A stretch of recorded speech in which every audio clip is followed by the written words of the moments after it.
Good afternoon, everyone, and welcome to Nanyang Polytechnic School of Infocom Technology 2025 Open House. Thank you to all those who made time to come all the way down here today. If you are downstairs right now, we are upstairs on level 5, and you can talk to us in person. And for those online, thank you for tuning in. I am Shannon Chan, and I'm your host and MC for ICT Open House 2025. And whether you're tuning in as a prospective student, a parent, or simply curious about what we offer here at MP School of Infocom Technology, you're in for a treat. Over the course of the live stream from now till 3 p.m., you'll get a first-hand look into what makes our school truly unique. From insights shared by our current students, mentors, and accomplished alumni, to exciting opportunities that await you in the tech industry. Let's dive right into today's lineup. First, we'll be hearing from two of our current student leaders who will share more about student life and vibrant student interest groups. At 1 p.m., an industry expert and mentor from AWS who will provide perspectives on the ever-growing tech landscape. And finally, at 2 p.m., we'll have four outstanding alumni who will talk about their MPICT journeys and how it has shaped their careers. Without further ado, let's begin. To kick things off, we'll be hearing from two current students who will share their experiences of student life at MP. Whether it's participating in interest groups or engaging in exciting projects, these stories will give you a glimpse into the vibrant community here. I'll be the first to share. Again, I'm Shannon Chan, a second-year data science student and serve as the president of Orion Student Interest Group Outreach and Publicity. I'll tell you more about how interest groups bring students together to explore their non-academic skill sets, build lasting friendships, and make the most of our time here at MP. After that, you'll hear from my fellow student leader, Kairos Tay, a second-year cybersecurity and digital forensics student who leads the student interest group, NULSEC. He will be sharing more about his diploma and his scholarships, along with his adventure on our school's overseas immersion program and day-to-day student responsibilities as well. We are excited to share our stories with you. All right, so let's begin. Thank you for tuning in to this segment of Nanyang Polytechnic School of Infocom Technology Open House livestream. I'm excited to share a bit about my journey here as a student at MPICT, the experiences I've had, and what makes this school such a special place to be. I'm currently a Year 2 data science student and currently have the privilege of serving as the president of Orion, one of our school's special interest groups. Orion is dedicated to outreach and publicity for the School of ICT, and we work on a variety of initiatives to connect with prospective students, current students, and the wider community. Today, I'd like to share more about my journey pursuing my diploma at MPICT and the dynamic student life within the faculty, from responsibilities and opportunities I've embraced as a student leader to the fun and exciting activities, events I've enjoyed as a regular student. There's so much to explore and celebrate here at MPICT. Let's start with my academic journey. Studying data science at MPICT has been nothing short of rewarding. The modules are practical, and the projects allow us to apply what we learned in real-world scenarios. With supportive lecturers and hands-on learning, I've been able to build a strong foundation in this ever-growing field. The school truly provides an environment that encourages growth and exploration.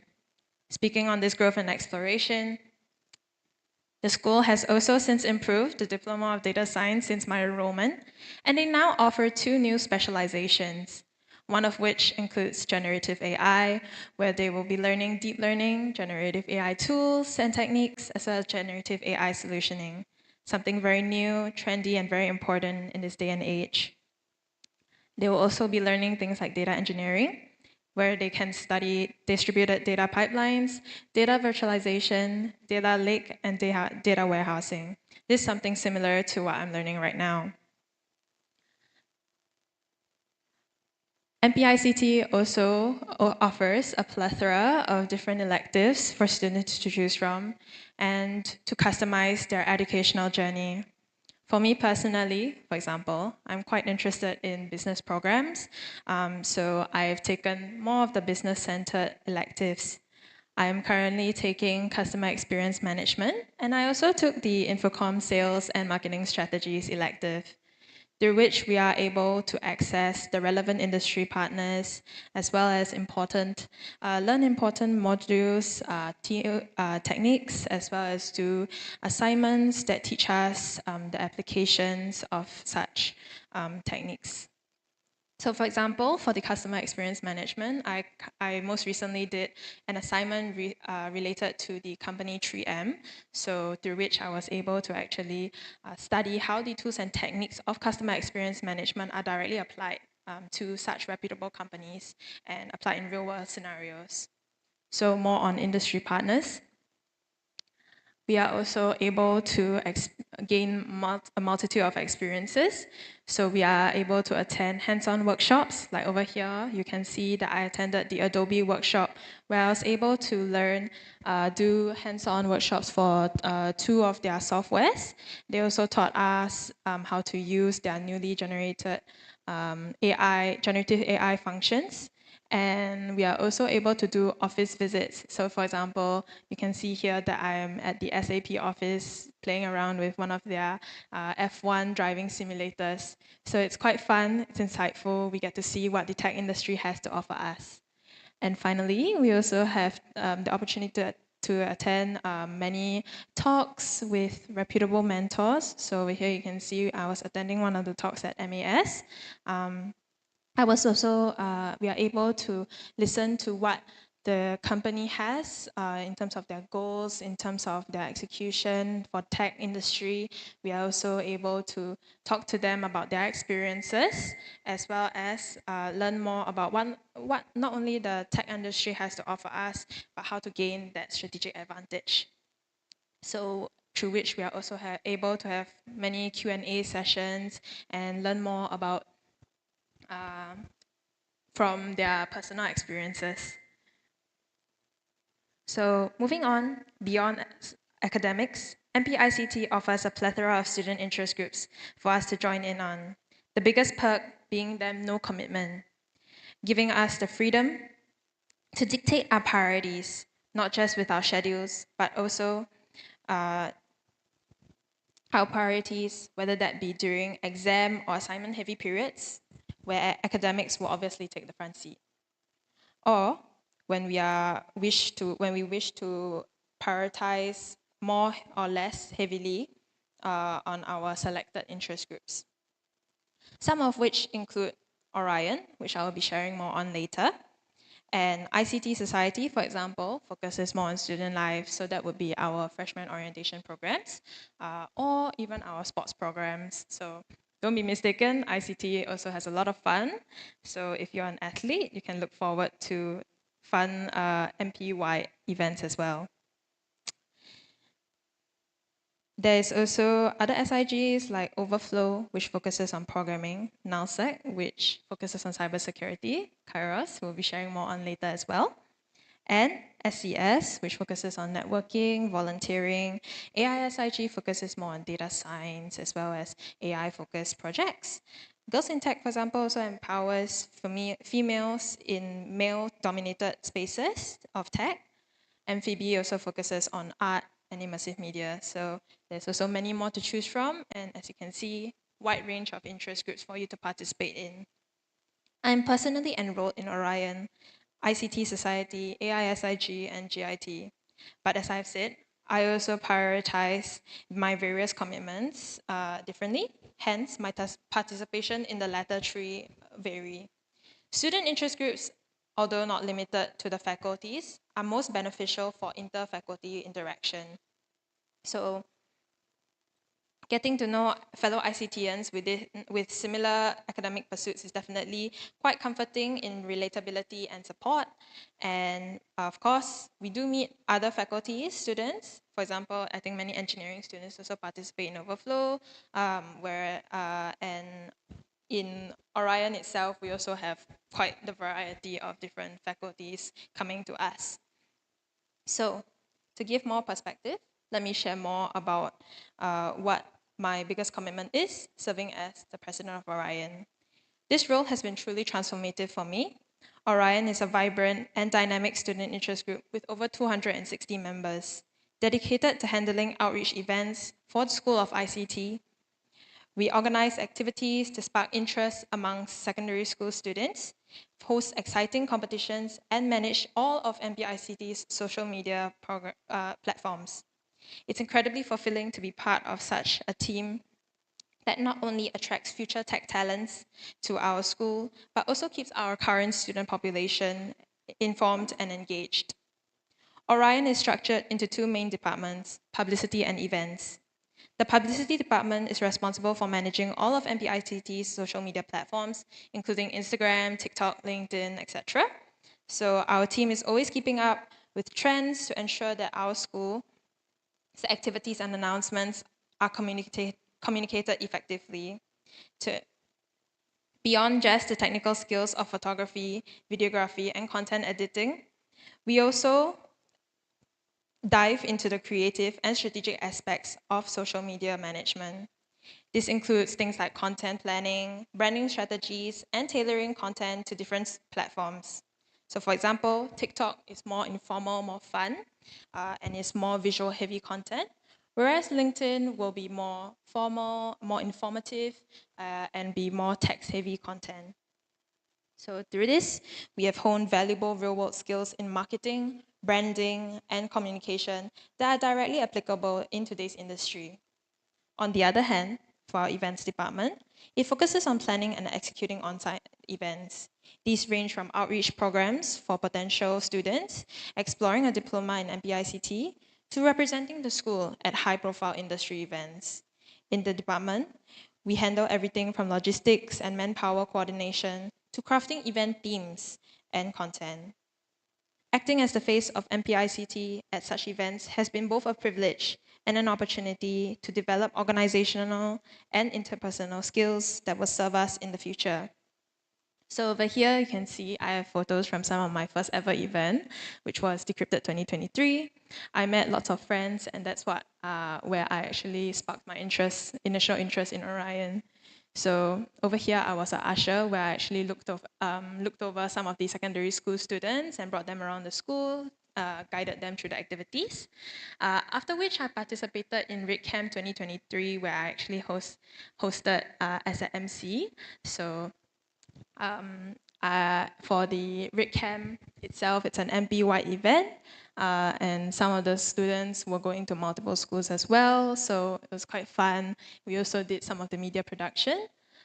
And ever since, I've also hosted my own event since taking on my leadership position. So I hosted ICT Explore 2024 with my EXCO team, and we were incredibly pleased. This was a revamp of the Decrypted event itself. So since then, we've actually doubled the participation rates. We also managed to gain sponsorships from Gain City as well as TWM Distribution, where they sponsored the prizes as well as some of the goodie bags for students. So it made the activity event way more fun, way more enticing for the secondary school students itself.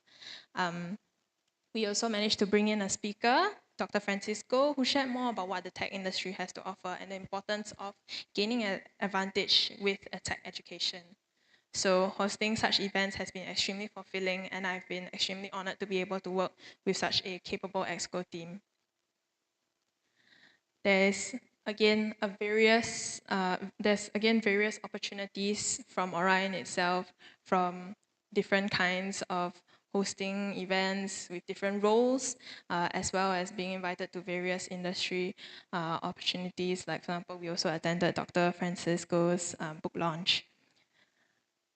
From there, we also participated in very honorable events. One of the most key events from 2024 was the Kibun Family Day, which was the launch of Good Robots Interest Group to support AI initiatives in Singapore, through which we got to present some projects to MP Henry Kwek, as well as Senior Minister Lee Hsien Loong. We also got to interview and talk to many industry professionals, some of which included Mr. Lawrence Liu, the director of AI Singapore, as well as Ms. Drishti Bhatia, lead trainer of AI Learning Lab, and Mr. Y. Chong Tan, the lead of AI interest group, Good Robots. So through these opportunities, we are able to, present some of what our school is doing to these relevant industry people. In this event specifically, we presented two sets of things, one of which was the AWS platform Party Rock, and we shared with Minister SM Lee about how we actually use these platforms in some of our assignments, how it's fun as well as effective in our learning. And he also had quite a good laugh testing our platform with some of the Star Wars questions. As for our other section, we presented 4 student projects. So that was 4 student-produced AI platforms, some of which included ChatGPT Lightbot, as well as a data science analyst. So we are able to present and showcase how capable our students are at such events. We are also able to learn a lot in terms of handling big crowds. For example, you can see here how large the crowd was. It was quite overwhelming. There was many news reporters taking videos, taking media content, and we got to speak to quite a large crowd. So we learned a lot, and we learned how to handle things on much bigger scale. We also got to do the MOE visit hosting at the Gen AI Hub Showcase, where we got to speak to Minister Chan Chun Sing as well as Minister Maliki Osman. And we shared more with them as well as the MOE team about how AI is being applied in education, as well as the importance of a tech education in itself. So we also learn more about how MOE actually structures the education when speaking to the ministers. So it's extremely insightful experience. We learned a lot and could see that the MOE team was extremely dedicated, listening very, very intently to how our schooling life has been. And we can see the dedication, and I was so happy to be able to share more about what our students are doing in school. Next. Being a part of MPICT has also opened the door to many honorable opportunities, as I've mentioned, whether it's working on impactful projects, meeting inspiring mentors, or participating in industry-related events. I feel incredibly fortunate to be a part of such a supportive and enriching community. Of course, it's not all work. There's been plenty of fun along the way, from participating in events organized by other SIGs to hanging out with friends. The sense of camaraderie and community here is something that I deeply value. So I'm also able to, as I mentioned, participate in events as just a regular student. Some of the examples which we can see here, I was participating in 2 events from AISIG, where I was the speaker for the Gen AI Hub launch day and got to meet one of our most reputable mentors, Mr. John Fan, who will be sharing more later. As well as the AI Appreciation Day 2024. So through which I was able to learn so much more about what one of our industry partners, AWS, has to offer in terms of their platforms. I learned how to interact with their own chatbot as well as their Party Rock platform.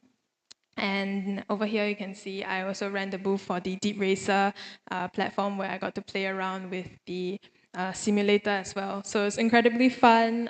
We get to learn so much and we get to try new things.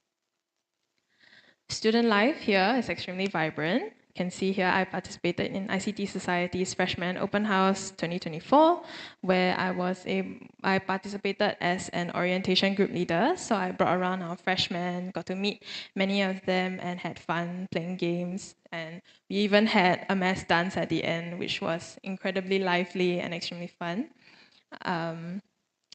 again, the inter-school games, as I mentioned earlier, where I also participated as a badminton player, extremely fun. The variety of sports offered also changes year to year, and there are multiple to choose from. So, for example, there was tug of war, football, and some of our more popular ones are volleyball. So we get to meet with all the athletes in MBICT itself, and have fun and explore the sides to our friends, which we may not necessarily see within our academic pursuits. So I got to meet and know the athletic sides of many of my friends. I also got to participate in the Shanghai OIP program, of which Kairos will be sharing more on later, and the details of which. But it's also very fun because we get to learn more, not just about the culture of the country and the working industry. We also, same thing, get to meet many industry partners where we do the office tours. We get to learn about the history of the companies, and we also get to meet more friends. So I also met one of the Shanghai students over there, as you can see in the photo, and got to try many cultural immersion activities. To sum it all up, my journey in MPICT has been an incredible blend of learning, leadership, and fun. It's a place where you can grow academically, explore your passions, and build lasting friendships. I hope my sharing has given you a glimpse of what it's like to be a student here, and perhaps inspired you to be part of this amazing community. Thank you for listening, and I hope to look forward to seeing many of you here at MPICT. And now I would like to pass my time over to Kairos. Kairos, please take the stage. Thank you, Shannon, for sharing your experiences here in ICT. A very good afternoon to parents and prospective students, as well as the supportive ICTians who came down to support Shannon and I here. My name is Kairos, and I'm a second-year cybersecurity and digital forensics student, and I'm also a scholar under the DSTA Polytechnic Digital Scholarship. So today I'll be sharing with all of you more about my diploma and my student life here in Ngee Poly, my vacation internship experience, as well as a bit on my career aspirations. So 2 years ago, I chose to join Ngee and I just received my O-level results like many of you guys. I was very conflicted whether should I go to a JC or poly, and which poly do I go to, and also which course do I want to go to, right? So I eventually settled on cybersecurity because I've always loved problem solving and technology, and I knew that in the future, I wanted to have a career that could make a difference to people in my job.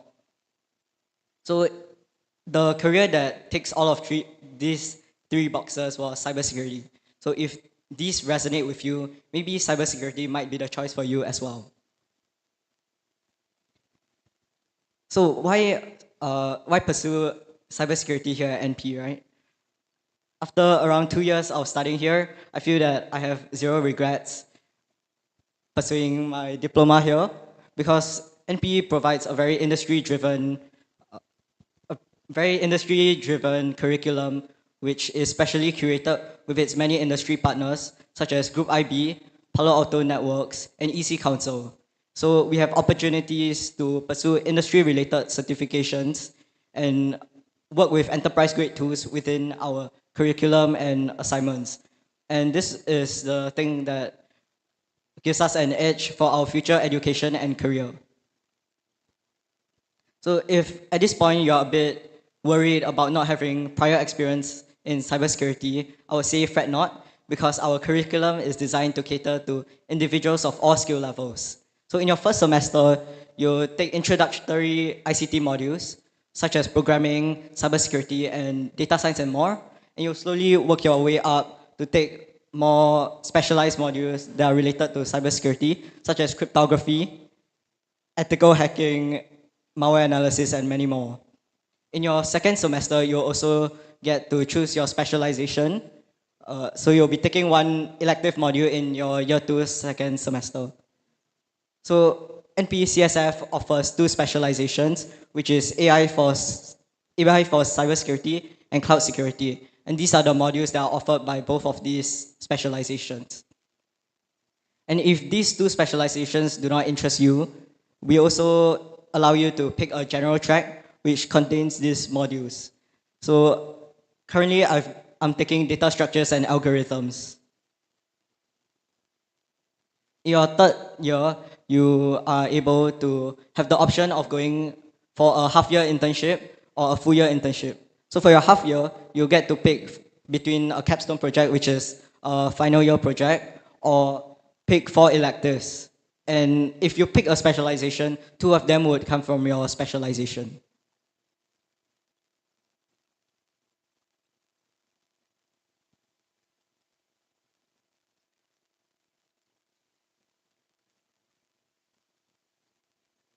Okay. Earlier on, I mentioned that I am a current scholar under the DSTA Digital Polytechnic Scholarship Program. So NPE supports us for many other scholarships, including the Nanyang Polytechnic Scholarship, CSIT Diploma Scholarship, A-Star Science Award, and many more. So the benefits of these scholarships do vary depending on the scholarship itself, and they do include some sort of allowance or book fees for and school fee coverage, as well as an internship experience with the company that you sign up with other than the NP scholarship.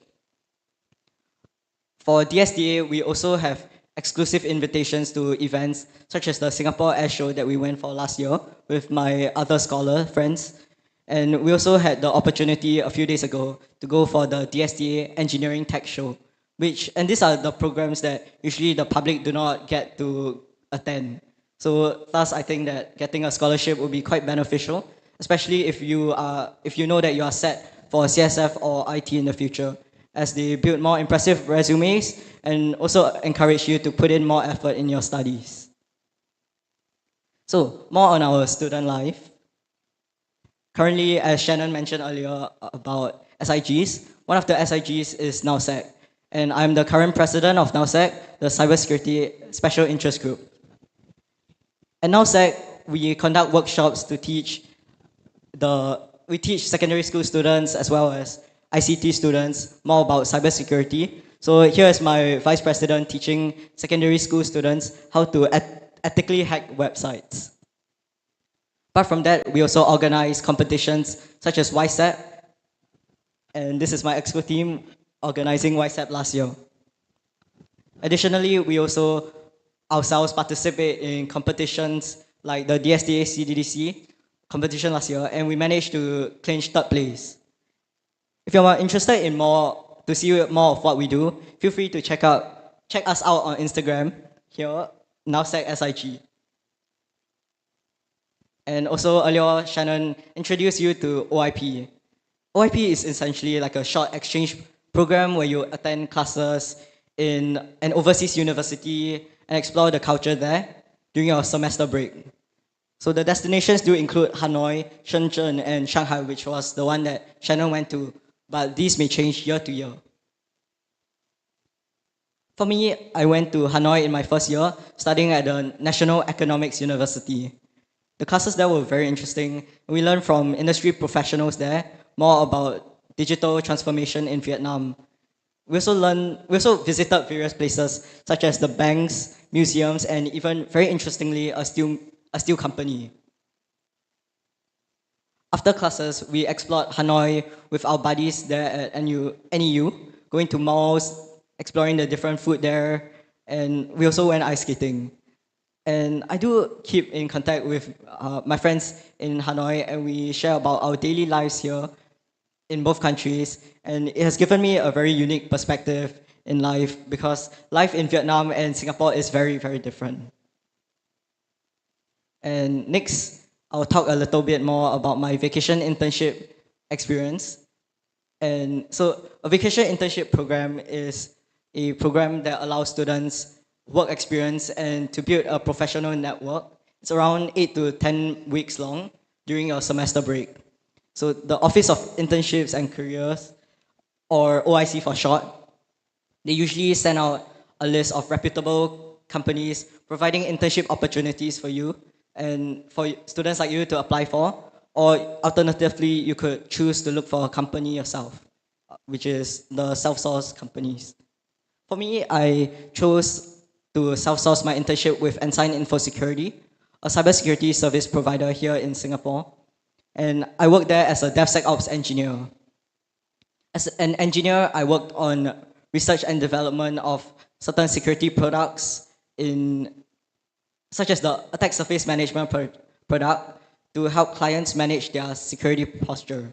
And this aligns with my goal as I previously mentioned that I wanted to help people in Singapore, or here I was helping businesses.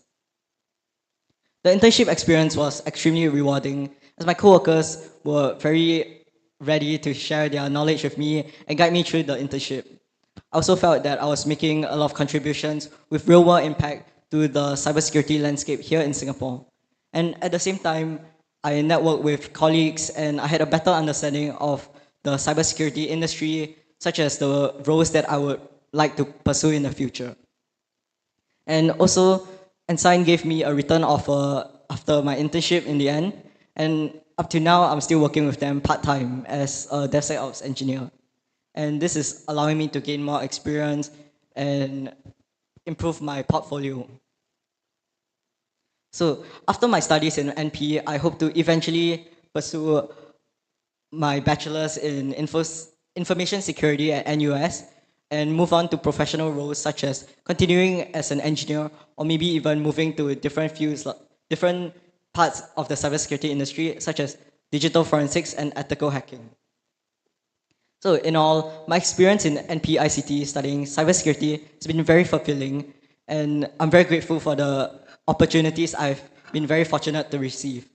I hope that my sharing has given you a glimpse of what life in Ngee Ann is like, and I hope that I'll be able to see you in April as a freshman here. Thank you. Thank you so much, Kairos. All right, and now we'll be opening to the Q&A, the first Q&A session. So from online, you guys can type in the comments of whichever platform that you guys are watching from and let us know what questions that you have.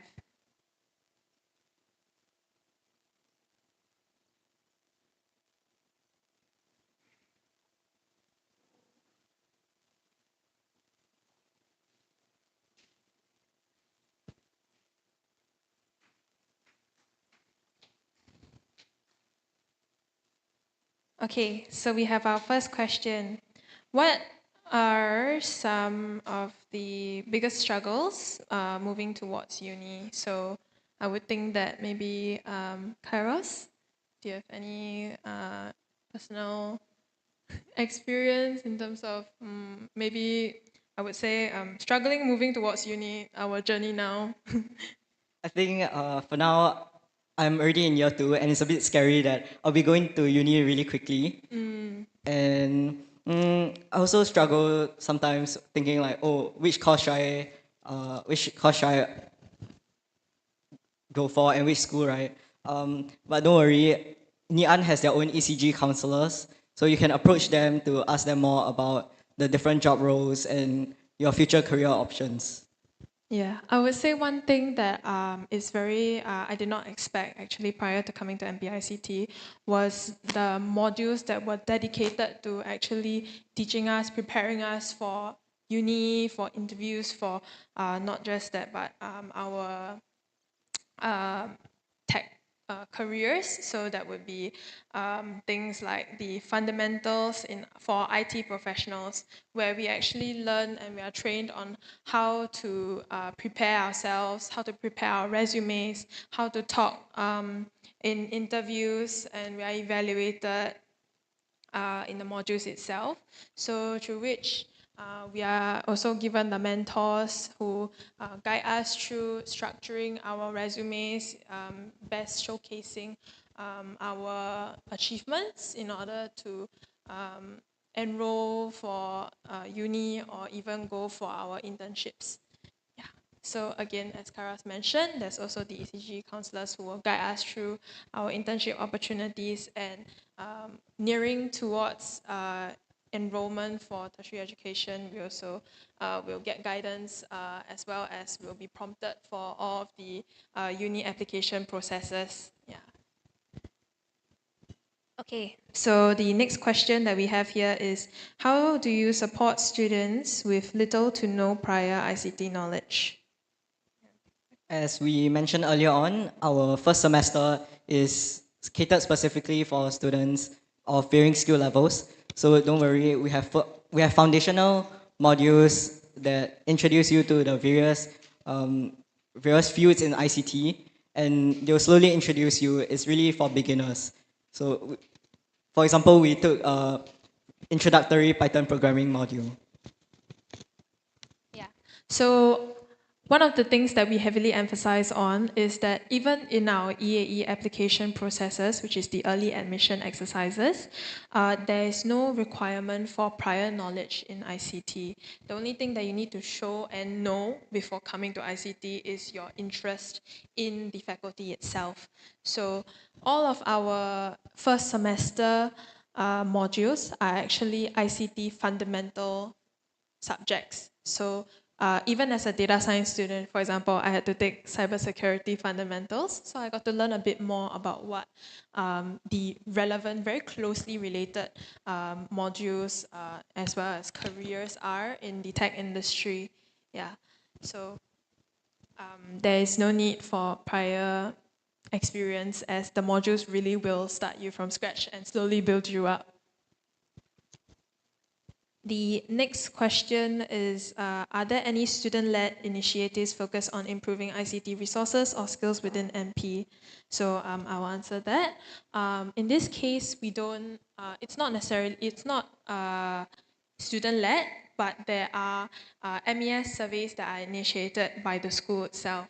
So at the end of every semester, we had the system where students can evaluate the mentors as well as the modules. So we give them ratings on each question, like some they'll ask us how applicable we feel it was, how manageable we feel it was. We also get to feedback on our lecturers about maybe their teaching styles, what they can change in terms of their teaching materials, and it's actually very, very helpful. They will also host sessions where they will gather students and allow us to actually give feedback to the uh, directors directly. So through which there has been in great improvement. So they will adjust the module content and even the assignments itself to best optimize the education for our students. So another question we can take. Uh, what are the other OIPs that are provided to MPICT? Kairos, maybe you want to share a bit more about the OIP programs, can go a bit more in depth as for what they offer as well. So if you take on the OIP itself is like a module that you can take during your semester break. So for now we have Hanoi, Shenzhen, and Shanghai. But I'm not sure if that will change from year to year.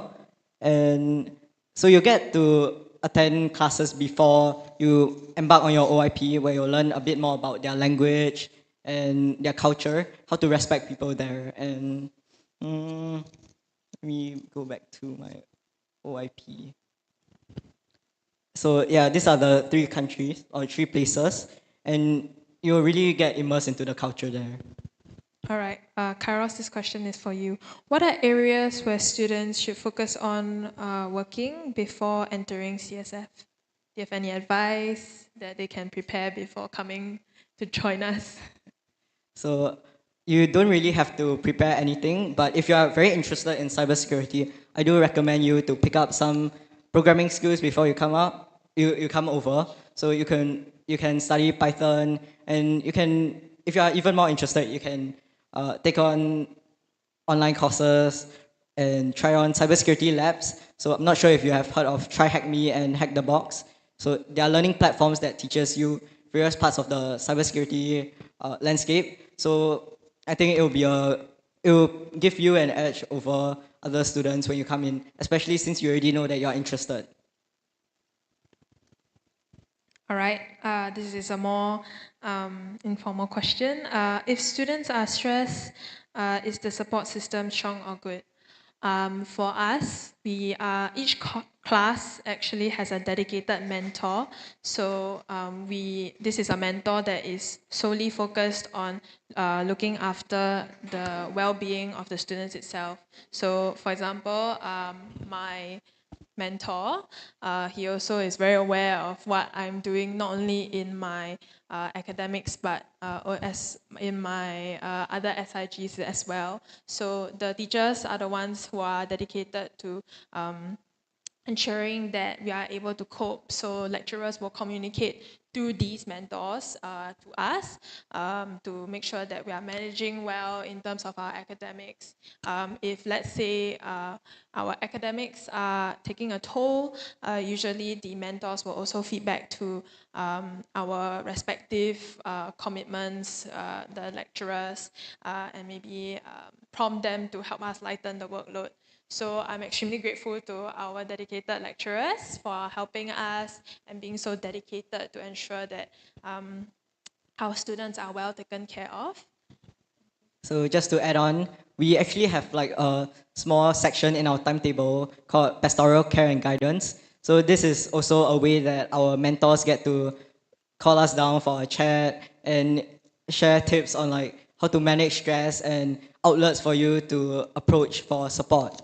And so far, my lecturers have been very supportive. So if you tell them that you're very stressed, they'll try to comfort you and like provide you with solutions. So for example, if you're like you have a very tight deadline on your assignment, you can approach them to tell them like, oh, you're very stressed, you have a lot going on, and they could even extend the deadline for you. So they are very caring, they're very supportive. I think it's also because they are very passionate about teaching, and you are going to get a lot of support when you're here at NP. Okay, thank you, Kairos. Another question is, how many internship or practical projects can one expect to complete during their studies? Do you want to take this question? Practical aspects, I would say that at least for cybersecurity, all of our or almost all of our assignments have some sort of practical aspect.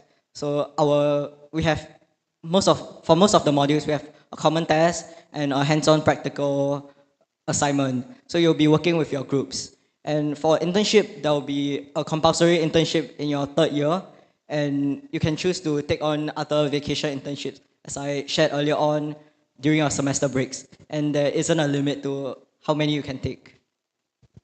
For data science specifically, for example, in year two, we move towards, in my year, we move towards completely assignment-based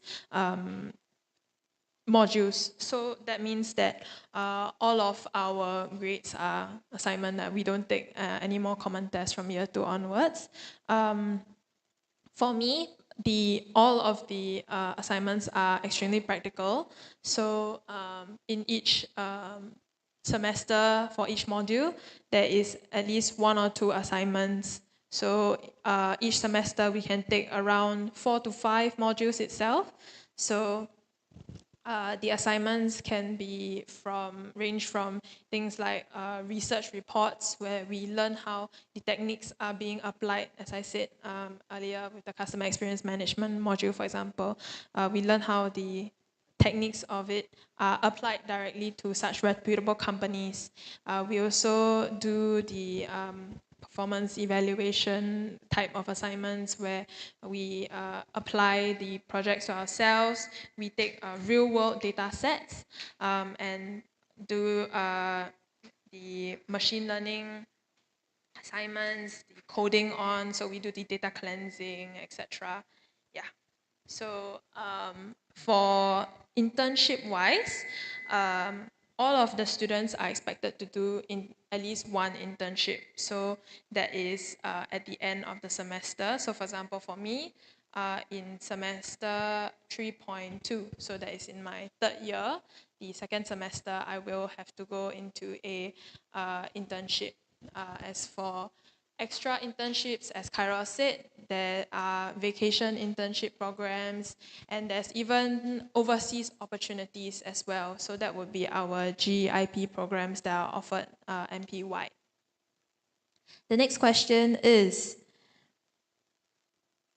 how does the School of ICT help students stand out in a competitive job market? I think Kairos, you have the best experience for that. Okay, so earlier on, I did mention that our curriculum is very industry driven. So we have had opportunities to use enterprise grade tools like Palo Alto network firewalls or the Group IB threat intelligence platform, which you can see on during our CSF showcase downstairs. And these are the tools that students usually do not get to use. So even at my workplace, I've talked to students from who have graduated from university and they'll tell me like, oh, they have never touched these tools before. So having this kind of knowledge that you know how to set up these, you know how to manage this, you even understand how it works, I think it gives you a lot of edge in the industry itself already.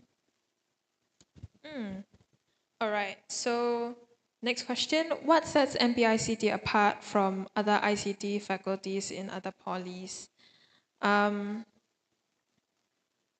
For me, the reason that I chose to come to this school initially was I was very intrigued by the facilities available. I was very impressed by them when I came to the first open house.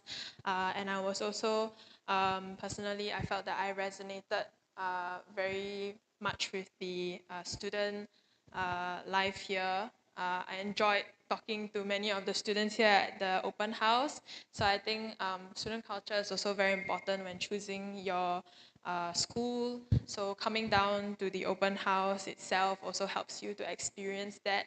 It lets you get the vibe of like what your future schoolmates will be like. So for NP, I would say that I also came down during the open house 2 years ago and I chatted with a lot of the seniors here and they told me that they had a lot of opportunities for them to develop their skills. So for example, competitions, our school usually encourages us. For the IT students, they also manage to do hackathons during their own curriculum. And I think that this practical aspect gives students a lot of edge over other students in other polys. So also, NP will be sending a few of myself and my NAWSEC members to the World Skills competition this year. So that's very exciting. All right, the next question. Are there bridging programs for students transitioning from non-technical backgrounds? So for us, enrolling directly into the school itself, as we said, in year one, semester one, all of our modules are the same, which are the fundamentals of all tech aspects. So just as I said, I had to take cybersecurity fundamental, the module. Kairos also had to take data science fundamentals, right? Yeah. So we learn about the most basic aspects about each diploma. So it really, really starts you from scratch. We also learn math as well as the Python language, which is a core to the tech industry. It's the most basic. And they really, really, the modules itself really teach you from the most basic parts of the language and slowly, slowly build you up. Do you, one of the other ways, the other bridging programs itself is actually enrolling in, as I said, the outreach programs. So either they are hosted by the MPY or Orion itself, or other SIGs also do host some, where the students can join in, have fun, have a little bit of a networking session, make new friends, but it also teaches them again very basic parts, taster like courses of what we learn in school. So small experiences like this set students up to be able to pick up on what the thought processes are when doing these assignments, how to use the languages, and with coding,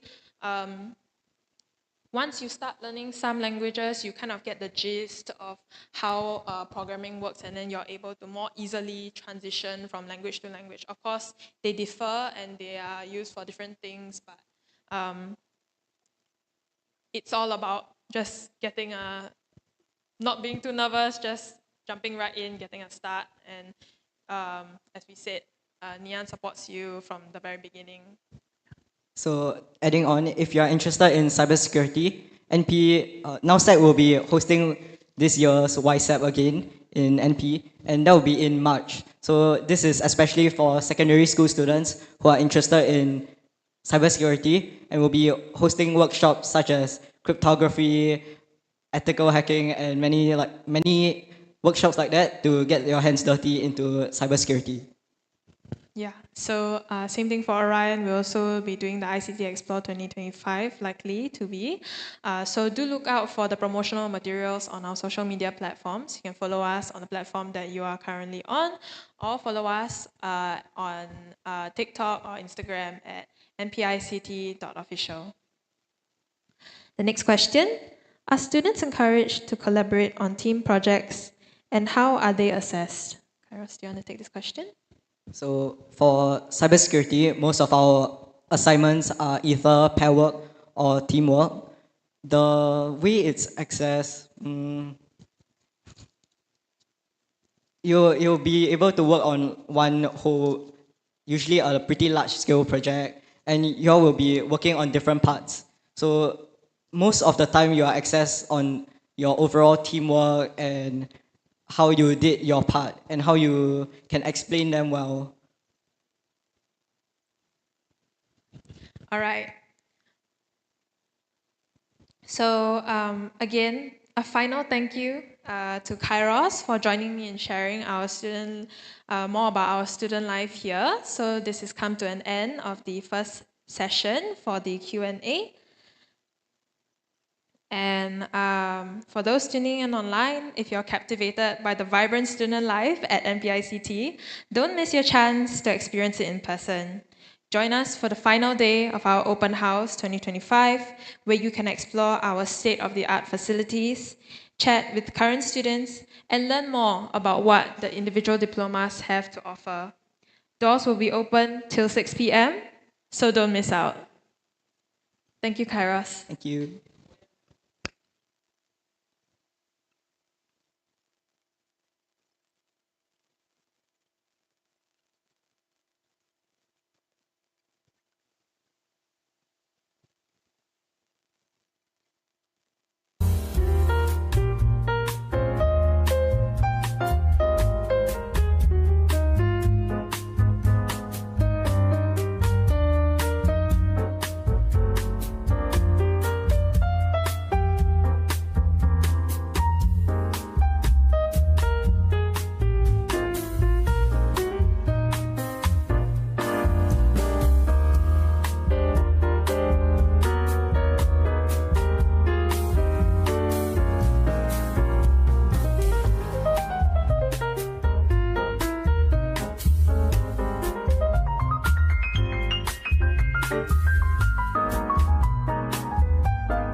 Hello and welcome back. Again, I'm Shannon Chan, your host and MC for the MPICT 2025 Open House.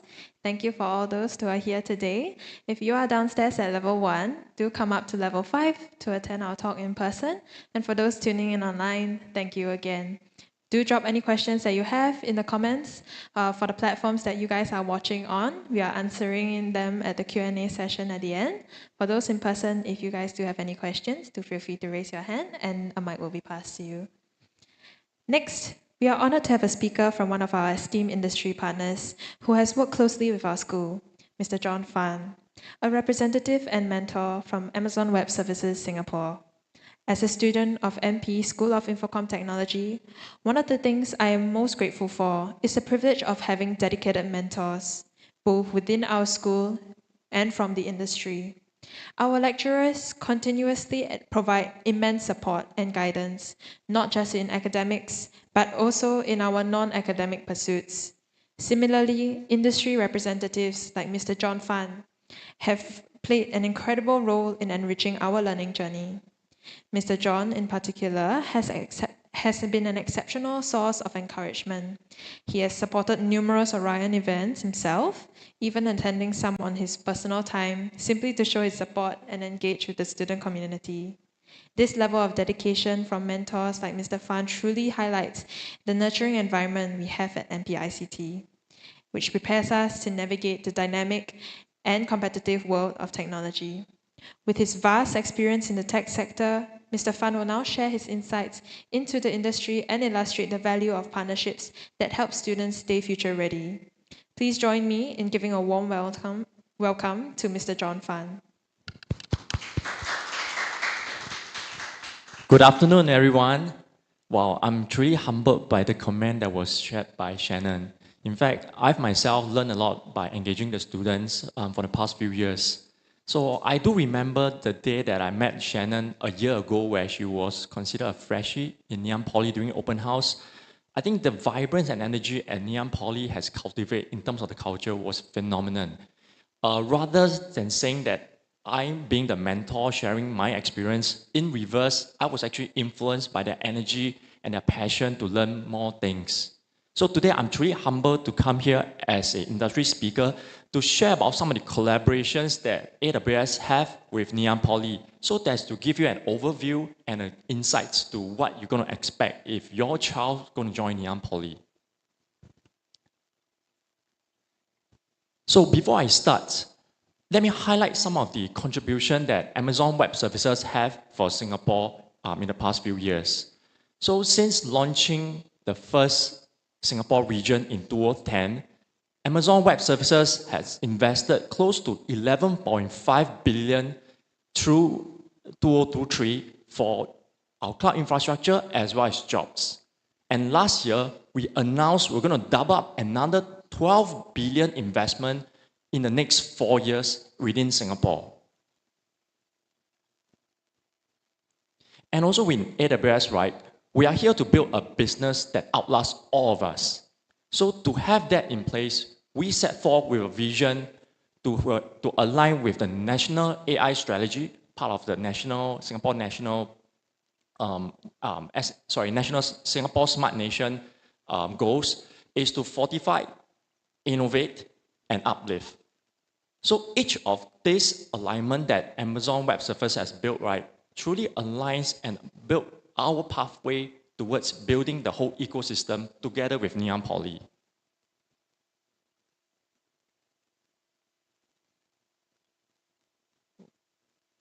Sorry.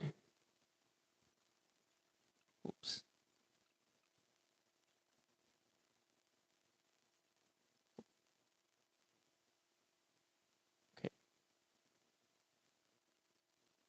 Okay. So sorry for technical thing.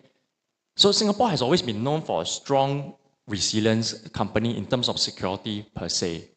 So to have this fortified itself, right, in AWS itself, right, we pride ourselves as being one of the most secure cloud platform.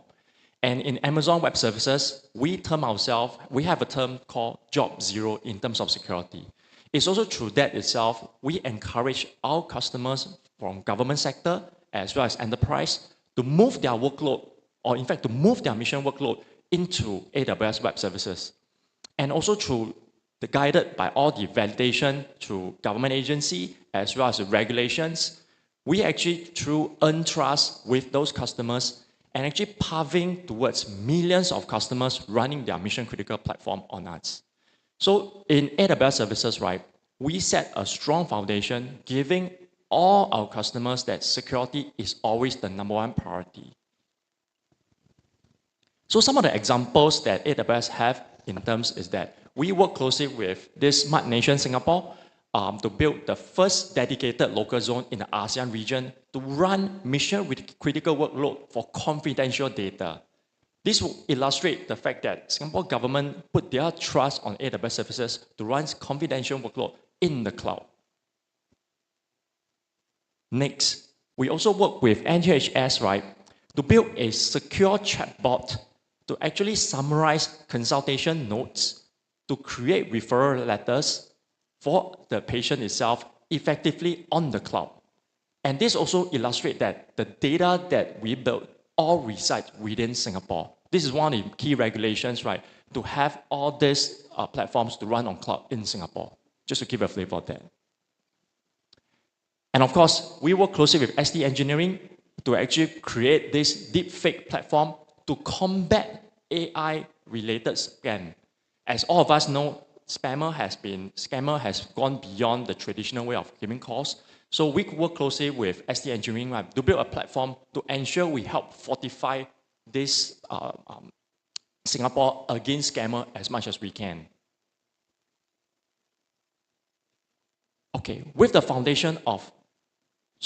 strong foundation of this security itself, right, it actually fosters innovation for growth. Because without a strong security foundation, it's difficult to convince our customers or even enterprise to move any of the mission critical workload on AWS. So that sets a strong foundation for us to grow as a company as well as a technology partner for our customers. With that, last year in May, we have announced the AI Spring program is in conjunction with the National AI Strategy 2.0 to foster and jumpstart the AI and generative AI adoption in Singapore. We further break this into 6 different segments, helping different entities in Singapore to adopt AI. I was very privileged to be the main Singapore contact to build this workforce where I collaborate with institutions like Ngee Ann Poly to co-create curriculum on generative AI and AI. On top of it, as later you have time, you can also proceed to the other block over just across the road that we built a generative AI hub to incubate ideas with enterprise, with SME, as well as any of the government agencies. Not forgetting, through this, we are also trying to build our community to upskill AI as part of this whole national AI strategy that we have. So being able to innovate and grow isn't enough. In fact, skills is actually one of the most important element within this whole ecosystem where we align ourselves to uplift the community as well as the national citizen skill sets. As I've mentioned earlier, in AWS itself, right, we pride ourselves since 2017, we have trained more than 400,000 builders in Singapore specifically with the cloud skills. And with AI Spring for Workforce, we are committed to train up to 5,000 AI practitioners for the next 3 years. And with that itself, right, it's helped to build the nation to be a more AI-ready workforce, and we envision ourselves to make Singapore as the AI hub, which is one of the vision from this National AI Strategy 2.0. So to further break down with AI Spring for Workforce, these are some of the collaborations that AWS have currently with Ngee Ann Poly. When we talk about co-development of PET courses, where most of your child, when admitting to Ngee Ann Poly, will get to experience in some of the diplomas that's been created. But we don't stop there. We continue to focus on building adult learners, what we call the CET, with AI, with short courses, or even specialist diploma to upskill the National Citizen AI competency into the next level. To further evaluate that, we also need to have a lab itself where it's a physical center for students, alumni, industry partners, as well as SME to come in to collaborate and build projects so that students coming into Ngee Poly can be exposed to the real world problem statement rather than the typical theory-based kind of projects. Of course, through that itself, we do also have AI ML scholarship offered by AWS Services, which is a micro degree that for students have, when they have free time, they can free to take. And all these are part of the program that we embed AWS into Ngee Poly itself. Of course, I will cover every individual of this in details in the next few slides. So when you have all the skills, question is what's next? How do we create programs and how do we market Ngee Poly students to be more employable? It's through our Tech Alliance program where we expose students, right, to career fairs or even career talks or even prepare students for going into interviews with some of the AWS methodologies. So in terms of specific collaboration with Ngee Poly itself, AWS signed an MOU 2 years ago to offer AWS Academy programs to up to 500 students across the next 3 years. This means that students in Ngee Poly will have access to AWS Educate program, our learning platform, to learn cloud, AI, data, and so on and so forth as part of our diploma curriculum. And with that, we also pride ourselves to create generative AI curriculum, which is also announced last year, where there will be some programs in the diploma as well as specialist diploma specifically addressing generative AI.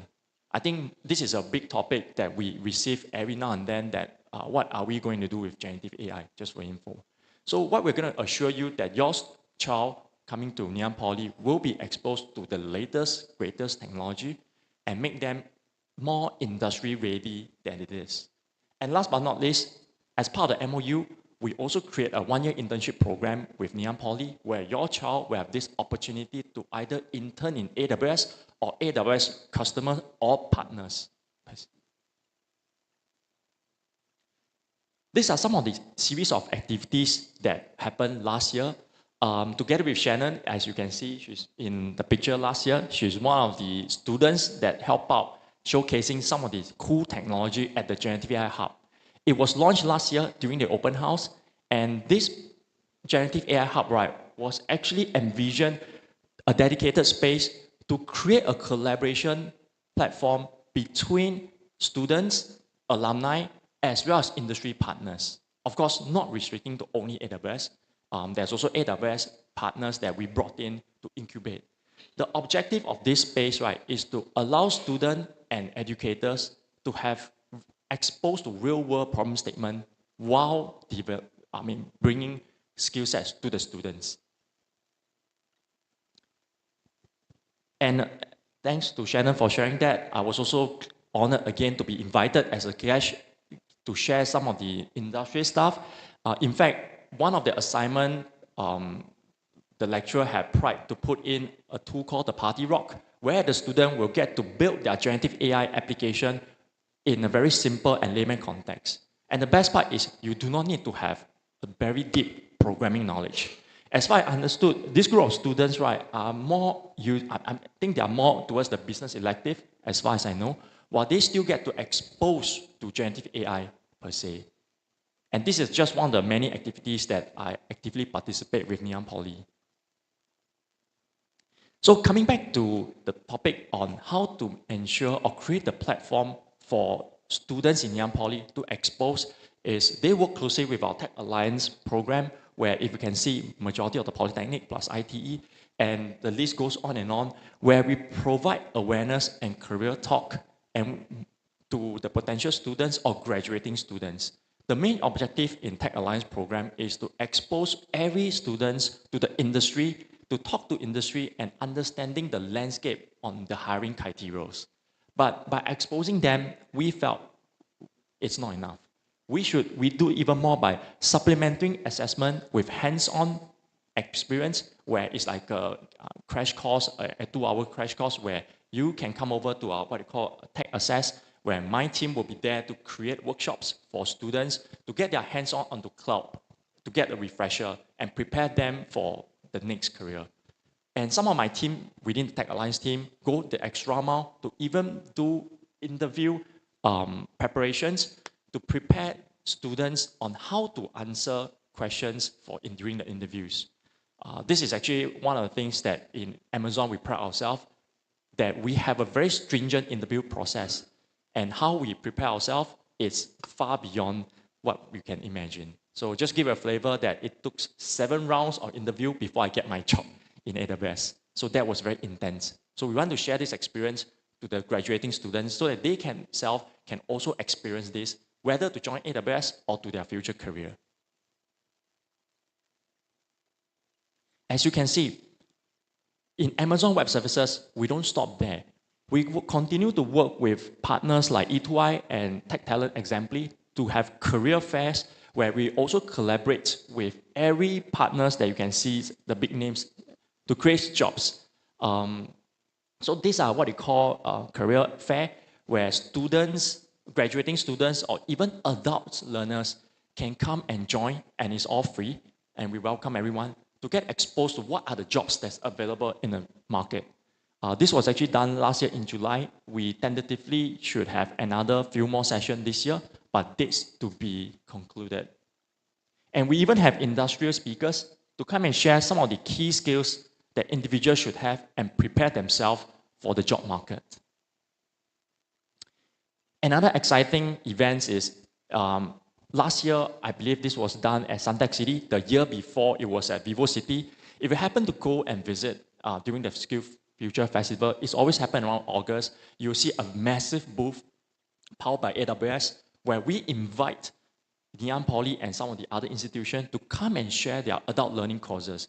Because back to AI Spring for Workforce, one of the main objectives is to train AI practitioners year on year. So the AI practitioner is not restricted to only for pre-employment training, it's also applicable to adult learners. So this is a commitment that we have with SkillFuture, where every Singapore citizen can maximize their SkillFuture credit to take adult learning courses created by Ngee Poly or any other institutions. And to echo what I've just shared earlier, this is one of the programs as part of the Tech Alliance that we do is what we call Tech Train and Tech Connects. We specifically do a level 100 to level 200, which is basic to intermediate session, where it's approximately half a day, around 80 packs. It's slightly conducted in AWS office to do a recap. Because more often that some of the students or even adult learners, they have not touched AWS for a while, this will be like a good jump start for them to recap or recalibrate their AWS skill sets to prepare themselves right for the career they are going after. And these are all done at the pro bono from my Tech Alliance team. Of course, we wanted to do more. As you have seen earlier, that the AI Spring program has a community itself, right? So apart from working directly with institutions, we also work with volunteers within other enterprise to create a community to build AI competency. This is in collaboration with multiple entities. One of it that we would like to talk about is with National Library Board last year, as well as AI Singapore. We run a nationwide League of Large Language Model to create a platform for everyone to be able to learn generative AI in a simple, easy, and intuitive, collaborative way. So as for last year, this league itself, right, attracted close to 10,000 participants, and effectively we run workshop almost every Saturday or Sunday at the National Library Board. So it's free for every citizen, and every citizen interested, or okay, let's take a step back. Every person that's keen to upskill, reskills are more than welcome. It's not restricted to only citizen. And we don't even classify a very age group per se. As far as understood, we do have a learners was around 55 years old that he came, and he has this passion to learn about the latest technology we call the generative AI. So through that itself, he participated. Though he didn't win the competition, but at least through this, he get to learn and expose to new technology. So this year, we are running an ASEAN League. The registration going to start on 20th January. It will last for a month to 20th February. And there'll be a workshops again conducted by AWS in conjunction with AI Singapore in March. The final will be held in May, where participants will be competing at the ASEAN level. Specific for this itself, this year, we targeted only for students. And of course, students not restricted to PET. As long as you classify yourself as a student, adult learners are also welcome. There's a minimum age of 18 years old and above. There's also because there's certain clauses that we need to uphold. We welcome all students. In fact, we work closely with Ngee Ann Poly itself, right, to prepare them for this League of Large Language Model. So again, just to iterate the series of things that I've just shared earlier on is AWS is here to help learners to get a generative AI support they need to transform the education sector. And AWS continue to invest and committed in the education sector to provide the necessary skill sets as well as the competency to allow the student to be industry ready for their next career. So with that, I'll end my session. All right. Thank you so much, Mr. John Fan. And now we'll open the floor to questions. If any of the live audience or any of you online have questions, please do raise your hand or send them in through the platform that you are currently watching on. All right, so for the first question, Mr. John, how can students contribute to AWS open source projects, and what are some specific projects you would recommend? Okay, that's a very good question. There are multiple channels for students to do open source per se. Primarily, if we look at the nature of the type of projects. So maybe I can use an example to illustrate that question. So I do get exposed to students, especially in the year 2, year 3, that wanted to build their own startup. And they actively engage AWS to support them, not just on the competency and skill sets, but also to elevate them to the next level. So coming from that itself, right, we work closely with the likes of IMDA, EDB, or even Enterprise Singapore to have this incubation area where their startup can come in securely to set up their AWS environment and platform, and AWS will provide competency resources to help them jumpstart this whole ecosystem. Coming from open source itself, right, within AWS, we do also have what we call the GitHub, GitLab, and we do also contribute back to this whole ecosystem where every cool new projects, right, students can take a subset of it and pick it up and build into their projects. If any students that are keen to also be part of this ecosystem, by all means, you can work with AWS to also upload their projects into this open source and greatly share at the greater things. And every year within AWS in Singapore itself, right, we do have 2 major events. One is the AWS Summit somewhere in May or June, and the other is Public Sector Day in October, where we will work with institutions to select student or staff project to showcase. So if those projects that the student wanted to start off with are very innovative, are very impactful, by all means, we welcome them to work closely with us. I can be the key point of contact to actually help them to jumpstart to the next level. All right, so the next question, how is AWS implemented in MP's IT curriculum? So I think I can help with that. So for example, as Mr. John shared earlier, he came for a talk. The talk was actually for Infocom Sales and Marketing elective students, where we learn how to use the AWS Party Rock platform. So through this platform, we are actually able to use generative AI to create interactive web app like solutions. So in this module, our focus, rather than the technical aspects where it's like coding, very tedious, very long, right? We quickly enter general natural language prompts to quickly produce the apps. We get to adjust it, customize it, and then we are focusing instead on selling the concept of the solution itself. So such AWS applications actually help us be more efficient, help us with practicing more on the production thought processes, as well as help speed up the prototyping processes. Yeah. So I can also add on to that. It's me and my team. We do have a team called AWS Academy that work closely with the educators to look at the series of curriculum that the educators in Ngee Poly would like to structure. So with that, we actually sit down. It's actually a lengthy process to even create a course. It can take up to 6 to 9 months. We look into specific outcome and what the course is going to be like. So I give you an example, like for example, they're going to develop a course on generative AI. We actually sit in to train the educators from different aspects on how to structure a course that can intuitively and easily roll that out to students in Ngee Poly when they were to first exposed to generative AI. So of course, Party Rock is one of the many tools. We do have multiple different tools that we work closely with that with their educators. Okay. And the next question, how can students get involved with the AWS community? And are there any events, meetings that you would personally recommend more? Definitely. I think first thing, if you can have time, do a Google search on Gen Z community. That's a community that we strongly promote and we encourage volunteers from all walks of life. Currently, the key volunteers are not just from AWS. We have big enterprise, SME, we have even students from university volunteering their time to contribute sharing within this community so that we want this community to grow. That's definitely number one. The second one is work closely with your schools itself under the Tech Alliance program.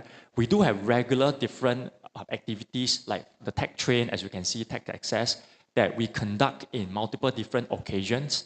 And of course, like, share, and also some of our AWS portal and website, where we also will announce some of the latest, greatest events. Of course, if you want to make it easy, you can add me on LinkedIn. Usually, I'll try to amplify some of all these activities as much as I can. Yeah. And next question, as an incoming student, are there any specific AWS certifications that you would recommend for students, and how can they best prepare for them? Oh, that's also a very good question. It reminds me when I first joined Polytechnic 20 over years ago, where I joined with a fresh mind, where I have no idea what I'm going in, and I don't even have this industrial talk or mentor that shared with me. But of course, if I were to reverse my time answering that question itself, right? As a freshie, you could actually log in to AWS Skill Builder because it's a free platform that allows most of the learners, regardless of ages, to expose with some of the AWS courses inside. There's a paid and the free version, but the free version have this, what we call the Cloud Quest, which is a gamified arena where children of different ages can use to even get their first cloud practitioner certification.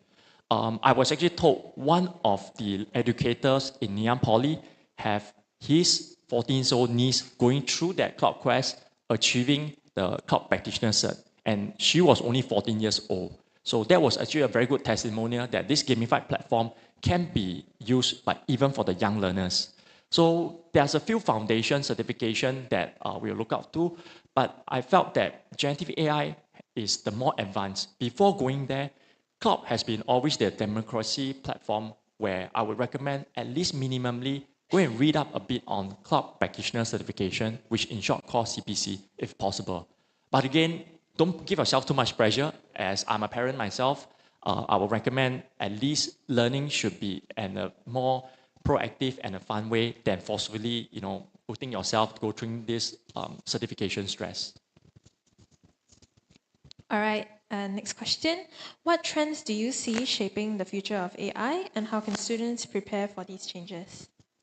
In fact, AI has been taking shape since 2 years ago thanks to ChatGPT, and it has revolutionized different jobs, creating concern in a lot of job markets.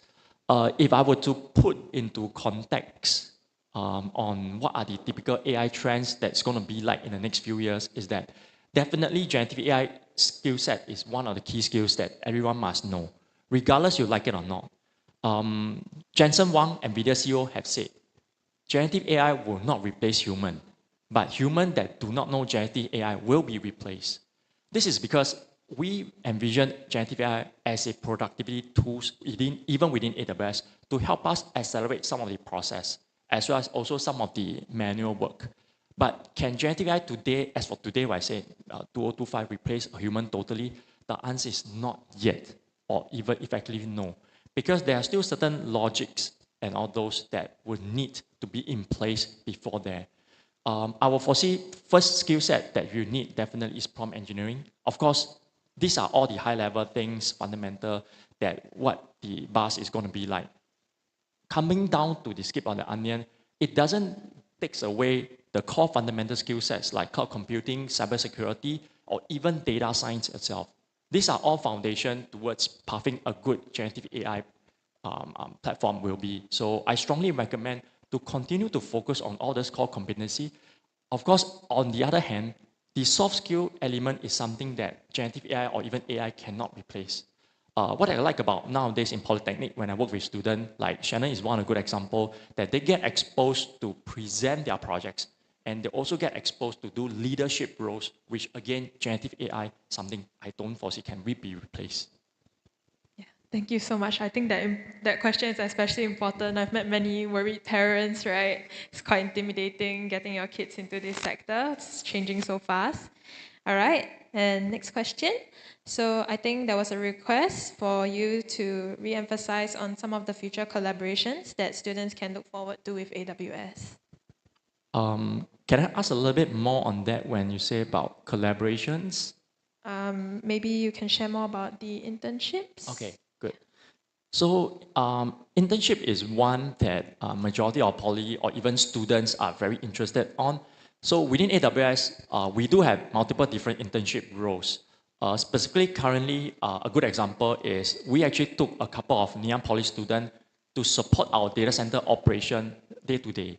And there's a potential that we will convert them into a perm within AWS. But again, we can't commit the number of internship per year. But having said, I've shared earlier on, there's also AWS partner ecosystem that we have that we can expose students leveraging on their skill set in AWS and work on AWS projects with the support of AWS ecosystem.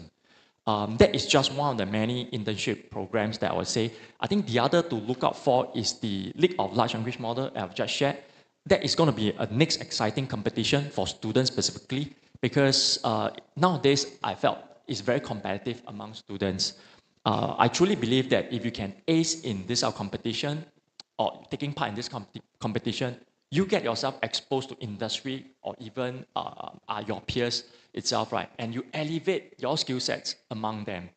Of course, winning is something that everyone wanted to, but my pitch to all the students is the day that you participate and you give all in, you are already considered a winner. So the last thing that I think I would like to highlight is it will be good to also join the Gen Z community because I do have the privilege to invite some of the educators across the Institute of Higher Learning, ranging from Poly, ITE to even university to be part of this ecosystem. So through that, the student will also get to interact with different stages of their tertiary, assuming that they're in Poly. I do have university lecturers as part of this committee. They can actually cross-share what are the potential curriculum that they will be exposed in the university if they are keen to continue their IT journey. All right, I think we can take the last two questions. So what tools or frameworks does AWS recommend for students who want to start building their own AI models? So we have multiple different AWS services in fact, we have 200 over services. To make it easy, let's start off with probably the first thing we always promote, which is Party Rock. That will be what you call the fundamental basic, where everyone can build a generative AI application with minimum or almost no coding experience. Once you go beyond that, there's also another tool called the SageMaker, if they would like to. In the latest reInvent 2024, we have actually made SageMaker as the common tool across AI, ML, generative AI, as well as data.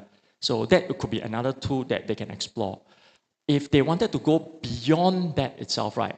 In fact, SageMaker could be another avenue to go further because within SageMaker, there's also a beginner version as well as an expert version. But before we go there, let's not boil down to what tools you want to do. Let's talk about what you want to achieve And that's what is always what AWS focus on, our customer obsession. And from there, we work backwards from what you want, and we will recommend the tools as necessary. But if today the student that asked this question wanted to jumpstart, I strongly recommend he or she to try Party Rock because it's a free and simple, easy to use tool that can expose to majority of the large language model that's available in the market right now. All right, and our last question from the live platforms. What is AWS's approach to ethical considerations in AI development, and how can students learn more about responsible AI practices? Oh, okay. That's also another very good question. So, in conjunction with IMDA, AWS itself also is one of the platinum partner with AI Verify. So, this AI Verify platform is actually powered by IMDA that looks very closely on building this responsibility AI. While students wanted to expose to this, one of the way is we also work closely with institutions to conduct responsibility AI talk. Like I remember last year we did 2 for institution that we're focusing on the multiple pillars of responsibility AI within AWS that we focus on. Coming back to relating to student itself, right? The platform that AWS offer by default is actually focused a lot on responsibility AI. A good example is the large language model that we use are truly grounded, where if you were to ask questions that like racist, countryist, sexist, and all those, they will automatically be blocked. And to further set guardrails, we do also have our tools called Amazon Bedrock guardrails that actually further enhance certain questions that to being asked, and you will bounce back to the person asking the question by fencing off those restricted questions. So these are just one of the many pillars that we have. Again, if let's say you all are keen, you can drop me a message in LinkedIn, or you can talk to me. I'll be still in Nanyang Poly later on. If you can see me, I'll be roaming around, likely in the Generative AI Hub, and we can have more further conversation till then. All right. And before we end off the Q&A session, can I just check with the live audience? Do you guys have any questions to ask?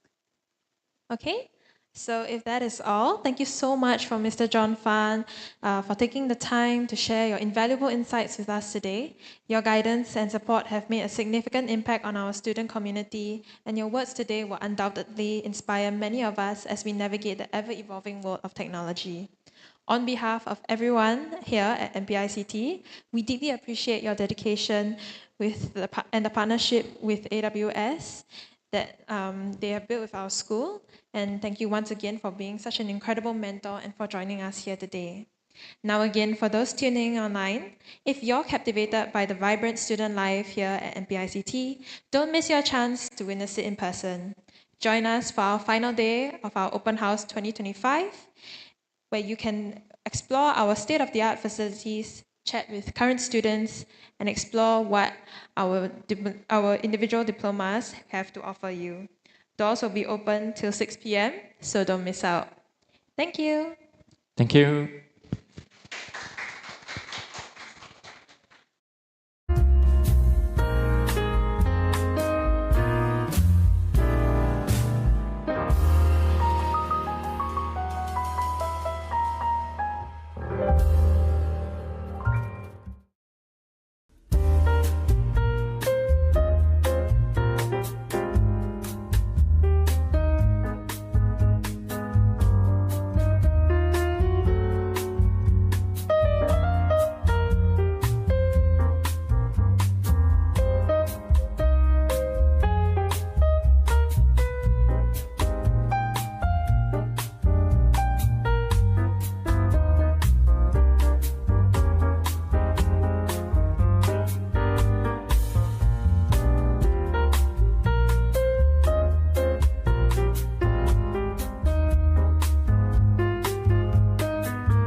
Hello and welcome back. I'm Shannon Chan, your Nanyang Polytechnic 2025 Open House host and MC. Thank you for tuning in for our third session of the day. Now, we're moving on to a special segment that celebrates the journeys of our alumni. These individuals have walked through the doors of MP's School of Information Technology and have emerged as leaders and innovators in their respective fields. Today, we are privileged to hear from 4 of our distinguished alumni who will share how their time has helped shape their paths and led to where they are today. Please welcome Gerald, Joey, Terrence, and Sinru, who will each be sharing about their personal experience and their current careers. We'll start with Gerald. Gerald was a student here at the School of Infocom Technology under the Information and Technology Diploma and graduated in 2016, the same batch as Terrence. Gerald had the opportunity to fly to San Francisco for an overseas internship under the Global Entrepreneurship Internship Program during his time in Nanyang. And Gerald is now currently working for a cybersecurity firm based in the US, Cloudflare. Let's welcome Gerald. All right, thanks, Shannon. All right. Okay, hi everyone. Yep, as you already know, my name is Gerald. So Cloudflare, I'll touch on my very last slide. I'm going to share my journey. So this is me over here with my 2 actual managers at my job. They keep me, their eyes on me all the time at home. So as you can already tell, this is my home office. I do work from home for most of the time, but I do go to office roughly once a week or 0 times a week. So that's what I'm doing now. Right, let's get right into it. So a little bit about my Nanyang journey, right? I came in as a Polytechnic Foundation Program student. So if any of you guys are, thinking N-level students thinking of coming to PFP, I can answer some questions regarding that. But take note, mine's a bit dated. So yeah, so over my time here, let's go to the pictures first. So this is my PFP class, and this is me. I know I don't look very recognizable anymore. That was my long hair days. That's the days I don't talk about anymore. Right? So, and I was part of the Japanese Cultural Club, Taiko division. So I actually played the taiko drums when I was a student here. So, something fun, right? So a bit smaller, the pictures at the side, right? That's my Nanyang time. So, let me go next. After that, Shannon did talk about my global entrepreneurship internship program, where I went to San Francisco to work. I worked for a startup called Fog Logic. They use, it's very hard to describe what they did. but it was in the tech field. However, unfortunately, I think they got bought over and they are no longer in existence. But yes, this is pictures from my trip. The top one was actually the view from my dorm, like outside. It was a beautiful view of terrace houses and stuff like that. And then I did a lot of fun stuff like camping and the right two pictures and visiting the Golden Gate Bridge. And then yeah, so majority of my internship and my stay, I stayed mostly in San Francisco and I worked down south, closer to San Jose, south in like that Salinas area there. It's called Sunnyvale, right? Most of the time I'm staying at San Francisco. Right, this is my company when I was there. It's a startup, so it's only like a few of us strong, plus one guy I had to Photoshop him in because he wasn't there. Right, all right, and then this is a camping photo we had with my batchmates. Yeah. So, and that's the overseas internship. After I graduated, I went for the Skills Future Work Study Diploma, where I took a specialist diploma. Unfortunately not in Ngee it was in Nanyang Polytechnic, but all the same, right? So over here, I work for a startup or a small company called Nebulous Tree as well, which broadened my horizons. And something which you might have noticed is that when I went back, I didn't go to university. So, that one different. Yeah, so I didn't go to university. I went straight to work, straight into this small company. And basically, that's where I spent roughly about 1.5 to 2 years before I moved on. So this is my company over there, and along with my wife, which I met in Poly, but that was beyond the scope, right? We went to overseas trip together, right? And then this was the graduation for the specialist diploma, right? That was my batchmates. Yeah, and that was for Skills Future. That was in 2019. So roughly 2 years later, I went to a company called ExpressVPN as a automation and workflow engineer. What I did there was basically developing automations for other business units. Maybe if, let's say, finance team, they want to automate their spreadsheet to go into this system and then spread among other places. And I'll come in and develop like a very fast Python script or something like that. And yeah, as you can tell, the way I dress is not like this. Some joke. I mean, they told me to dress how I dress up, like how I go to work. And I told them this wouldn't work, right? You can see the picture right there, right? So, not sponsored, by the way. ExpressVPN was quite some time before, right? And this is my team, right? A bunch of them, very talented folks, and enjoyed working with them. But after that, time moves on. I moved on again 2 years later, and yep, I went to Cloudflare as a systems reliability engineer. It was something which I was passionate about. I wanted to delve into SRE work. It's a field of engineering where you dabble with, system reliability. As you can see in the job title, it's been something I've been interested in since a long time when I was, even back in Nebulous Tree, I was quite interested when I was looking at my work, the other teams were doing. And to those who don't know what Cloudflare is, maybe this might pique your mind, maybe you might remember. Have you seen this screen before, anybody? Right? If you go to ChatGPT or something like that, sometimes you might be stopped by this, sometimes forever, but I hope not. But yes, my company deals with, it's a security company. We deal with basically protecting internet properties from malicious actors, right? My job, so maybe a bit of explanation is that because of that, we need kind of sit in between the internet property and the users, right? So they rely on us to ensure that no threat actors and stuff, as much as possible, go into their server. So we sit there in the middle. But as you can tell, if this middleman goes down, we also take the website down with us. Let's say we go down. ChatGPT also goes down, right? And we don't want that to happen. And that's where I come in as a reliability engineer and ensure that our systems stay up and running. And that's a responsibility I have both in operations, which is about 30%, and 70% of engineering, trying to engineer solutions to keep the systems up and running majority of the time. As much as possible, sorry. Yeah, and this is my team. A few of the folks came down from Australia and the UK to have Hai Di Lao with everyone. And there was a week of summit gathering in Singapore. Right, and that's basically my journey. I'll just go to the thank you slide, right? And yeah, That's it for me. I'll wait for the Q&A later on if you have any questions for me. I'll pass the time on To to Joey. Joey. Yeah. So as Gerald mentioned, there will be a Q&A session at the end. So those live audiences, please hold.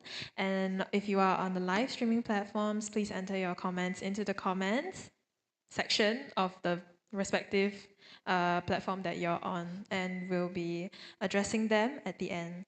Next, we have Joey. Joey was in our MP Common ICT program and is an information technology graduate of the year 2022, currently studying in NUS Computer Science. So, Joey? Hi, so I'm Joey, and I'll be sharing about Common ICT and information technology, as well as what I'm doing right now. So I'm in NUS Computer Science. So here is like a roadmap of my journey. So I started with Ngee then I had a scholarship, A-star, and then I moved on to NUS Computer Science with the specialization in database system and a minor. Okay, so I'll start with the most important thing, Ngee. So I chose the Common ICT program because it provided me with understanding of what technology is, because I was interested in it, but I didn't know like what specific thing I wanted to learn. So this allowed me to cover foundational skills and give me more time and experience to really know what I want to do. So there were like there's cybersecurity, IT, and data science. Yeah. So this allows us to have a snapshot of the different courses afforded, and of course, choose the best course. So, yep. So IT, CSF, DS. And actually they added, my year didn't have it, now they added immersive media. So I chose information technology after one semester of my studies, as I discovered a passion in application development, and there were also a lot of flexibility in the modules I could take. There was electives and specializations I could go to. And through my experience, I actually developed a passion for a database and user experience, which I'm currently pursuing. So my journey actually allowed me to know what do I really want to do in the future. And I also went for a 6-month internship in PwC. It's actually a tax firm, and I worked as a data analyst over there. So creating dashboards to help my clients. So the main takeaway from Ngee was that I understand that creating an application has to be something that the user would, be easily use it and understand how to use it, and that would allow any inventions to be truly appreciated. Yeah. So I went on to my scholarship, A-star, and I did another internship. How I got this internship was actually through a mentor of mine, my teacher, as I was unfamiliar with the scholarships available. And this was actually, at my time, I'm not sure if that's the case now, but it was a closed scholarship, so it had to be nominated by lecturers. And my experience was that I had the opportunity to intern at an oral and language intelligence department, where I learned also more about what it really is, and about how to create a web app. And I also worked closely with senior colleagues and enjoyed my time there. So now, currently what I'm doing is com science. Yeah. So to be very honest, it was a huge culture shock. It was very theoretical and tough.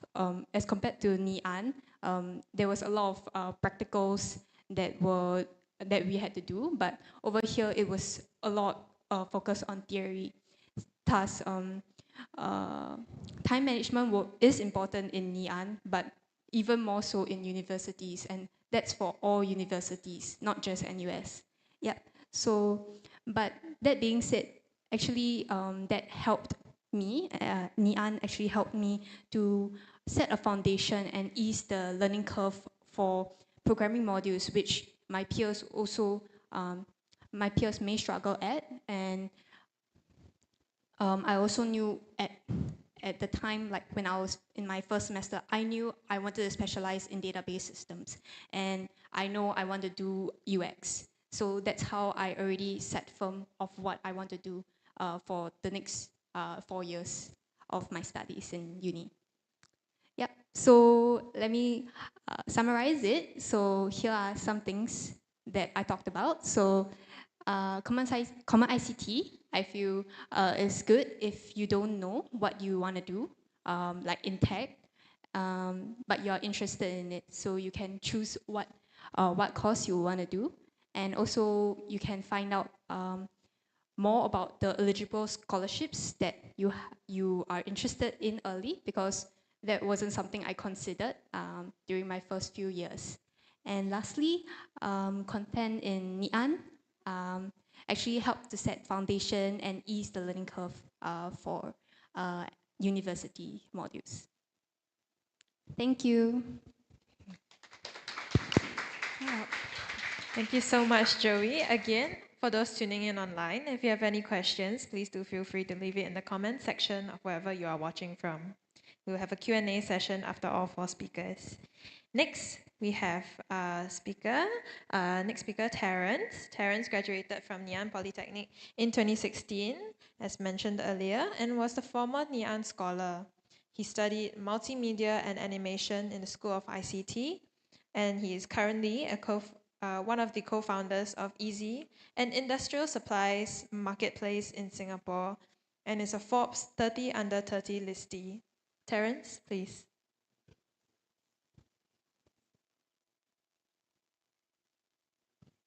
Kian. This is Sinru's slides.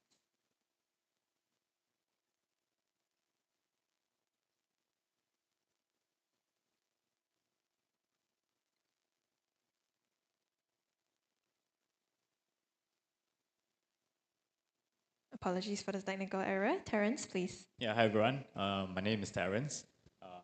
I graduated from Ngee Poly in 2016. I studied multimedia and animation. And I think for today, I just want to share with all of us some of the highlights of my student life in Ngee. So when I was in Ngee, I went on a total of about 4 overseas trips. So I think that was one of the highlights, that I share with everyone. It gave me a lot of overseas exposure. Yeah. So next slide. So this was one of the overseas trip that I went on. It's the Overseas Merit Fellowship Award, right?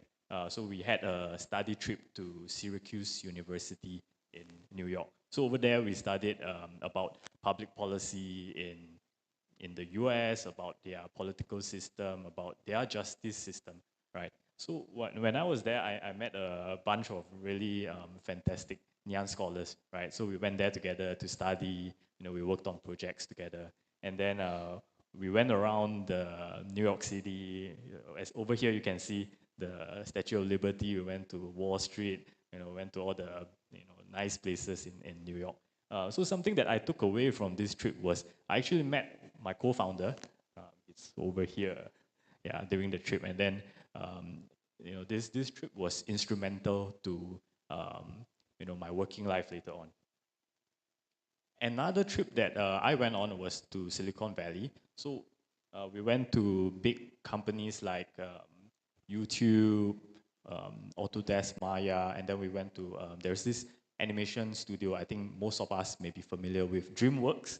So they are the creators behind Kung Fu Panda, Shrek. And then we went there and then we got to see the behind the scenes. How do they create all this, cute animation, what's going on? And it really inspired me because over there, they were using all this, fancy cutting edge technology, right? Like how they were collaborating with one another. So one example was when I was at Autodesk, I got to see them developing some technology that they eventually used to create, the 3D tech behind the movie Avatar. The blue guys, blue aliens, yeah. And so over here you can see me with my lecturer at the bottom right hand. She's Miss Dai, so she taught me user experience design. Yeah, and then they celebrated my birthday while I was on that trip. Yeah, so it was a really an eye-opening experience for me because I got to see how tech companies in Silicon Valley, how they collaborated with one another. So it was quite interesting because you wouldn't think that the 3D company will collaborate with a construction company or the film animation company. So yeah, it was quite eye-opening how this collaboration or innovation was happening over there. Yeah. Then I went on a youth expedition program to Yunnan. So we went to Yaonan Primary School in in Yuxi. So it's high up in the mountains, and then we went there. Basically, we taught the children there English, and then we built. So over here, you can see that we were building a garden for them so that they can plant food, and then the kids can get to eat the fruits and vegetables over there. So it was quite an eye-opening experience also because we visited one of the students that we taught there, right? And then it was a shock because as a Singaporean, I take for granted something as simple as like switching on the lights. Like while I was there, they didn't have like a switch that they can just get light immediately. They had to have candles. They had to light up candles to illuminate the whole room.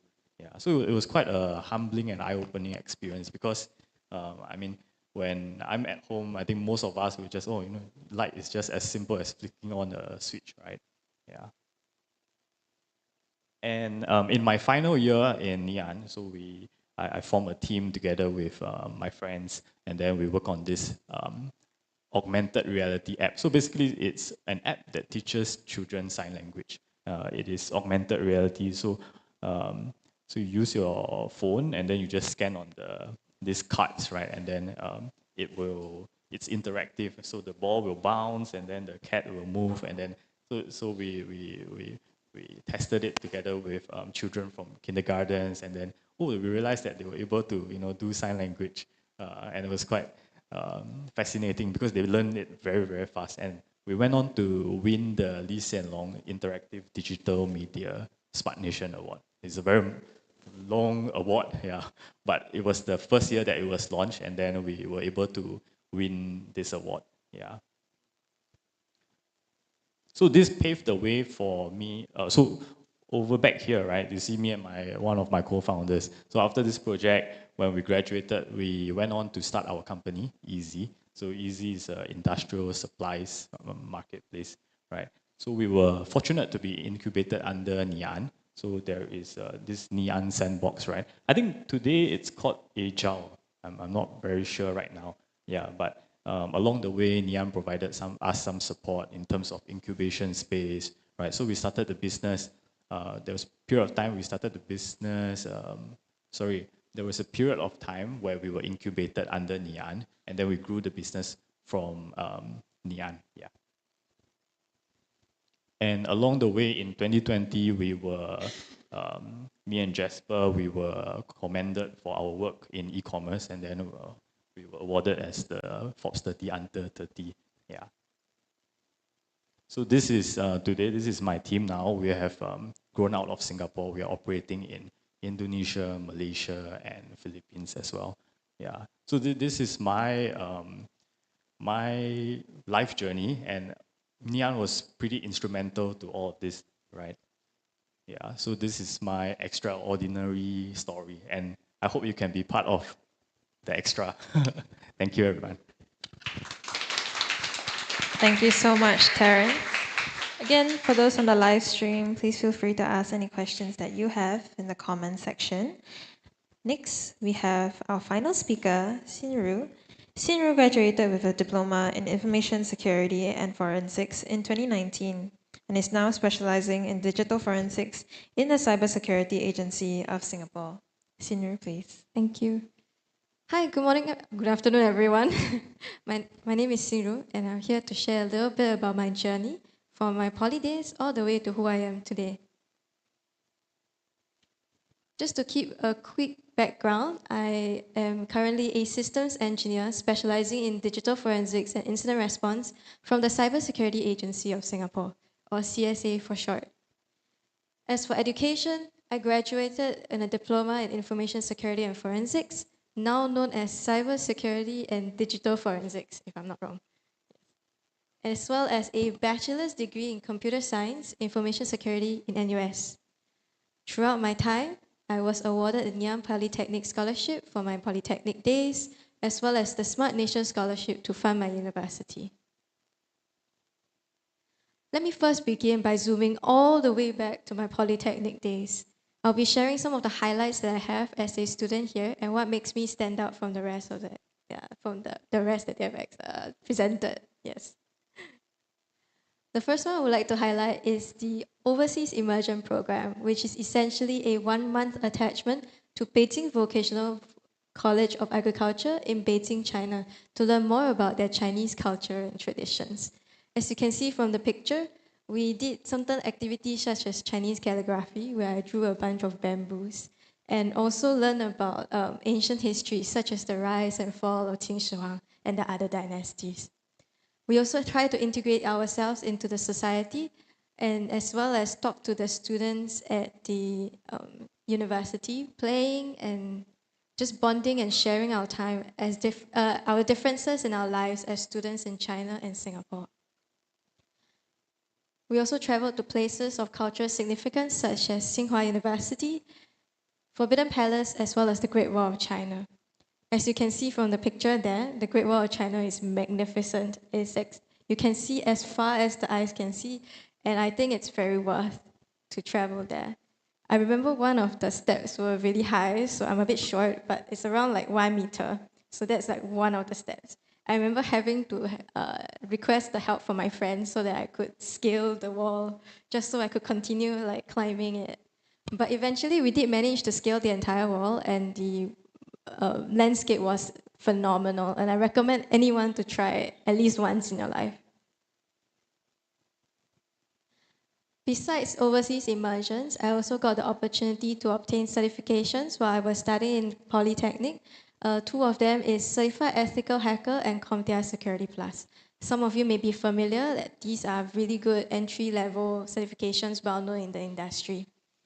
I also graduated a Diploma Plus Certificate in Advanced Computing Mathematics, where it's essentially 3 modules that teaches JC level math in the polytechnic settings.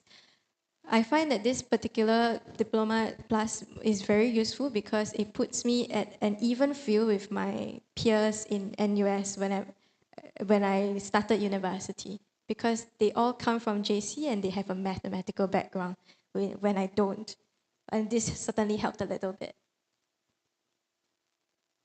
Finally, I would like to share a little bit about my internship at KPMG, one of the big 4 auditing firms in Singapore.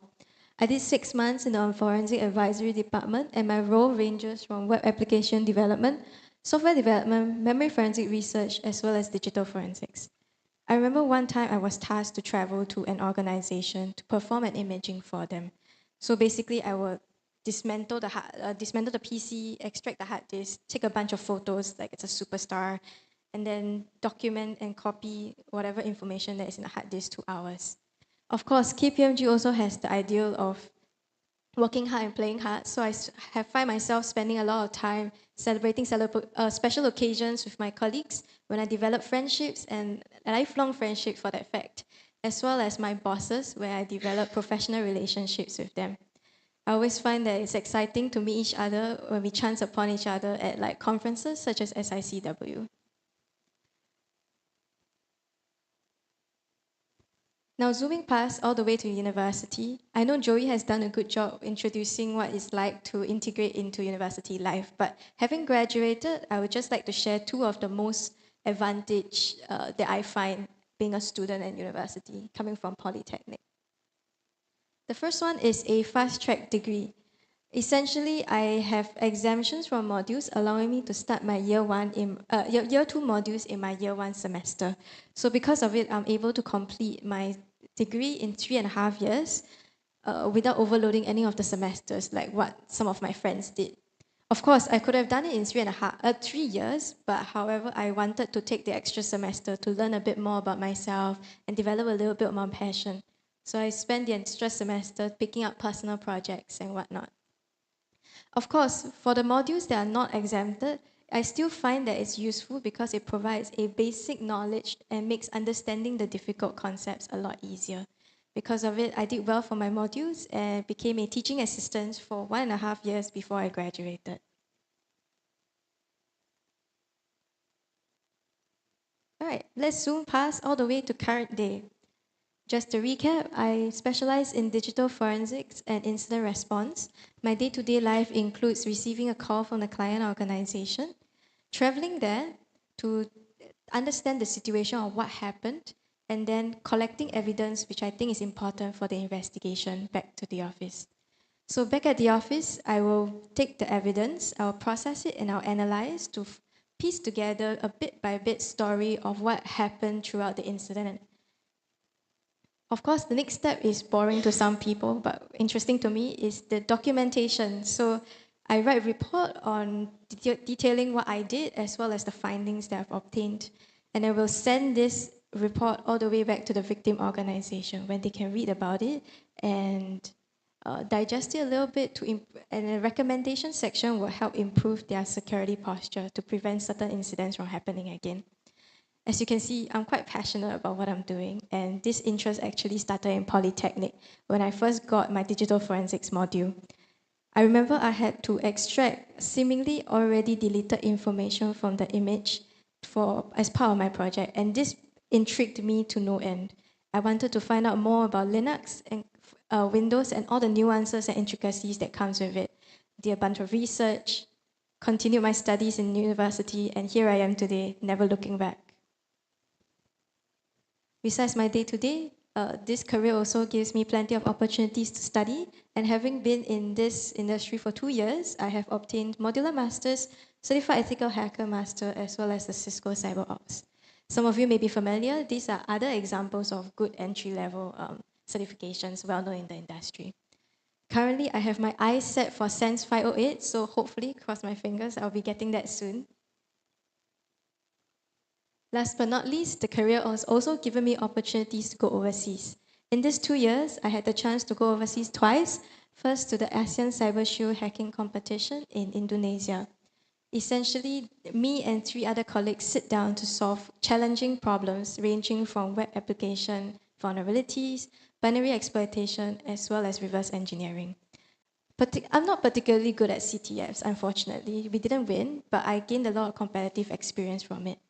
More importantly, I get to liaise with a lot of CERT teams from overseas in other countries, and this is useful for developing international relationships just in case we wanted to collaborate internationally in the future. Last but not least, I also had the chance to go to another program called AJCCBC last year in Thailand. Basically, this is a workshop where I learn more about the different types of forensics. And the one that I went to was network themed. So I learned a lot about network-based forensics and how I can better do forensics as a professional. Of course, I take these skills and knowledge back to current day, and I applied these knowledge to my daily life, and I find that it is more efficient and effective. As you can see, this career gives plenty of opportunities for study and overseas alike. That is all I have for you today. Thank you very much for your attention. Thank you so much, Sinru. Now we'll be inviting all 4 of our alumni speakers back for the Q&A session.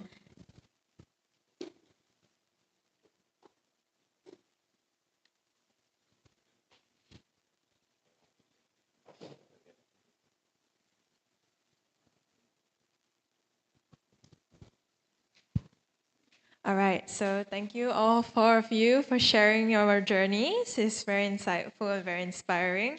Hopefully I can be just as good as you one day. So, all right. We'll start with all of the live questions. The first question is, how did the lecturers and mentors at NP support your growth in the ICT field?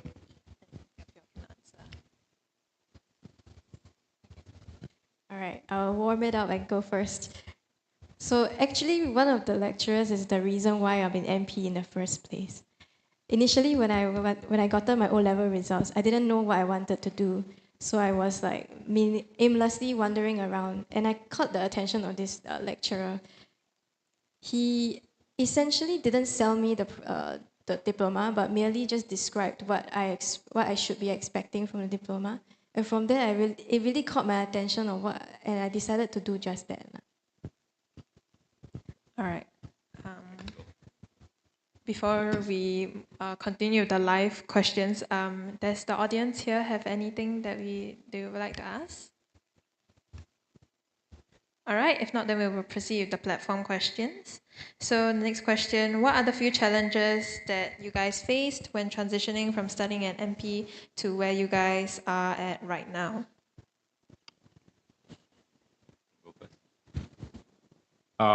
Okay, so from studying to MP and where I am at now, right, as I mentioned, along with parents, I believe both of us, we didn't go university, so we went from a very, very different track.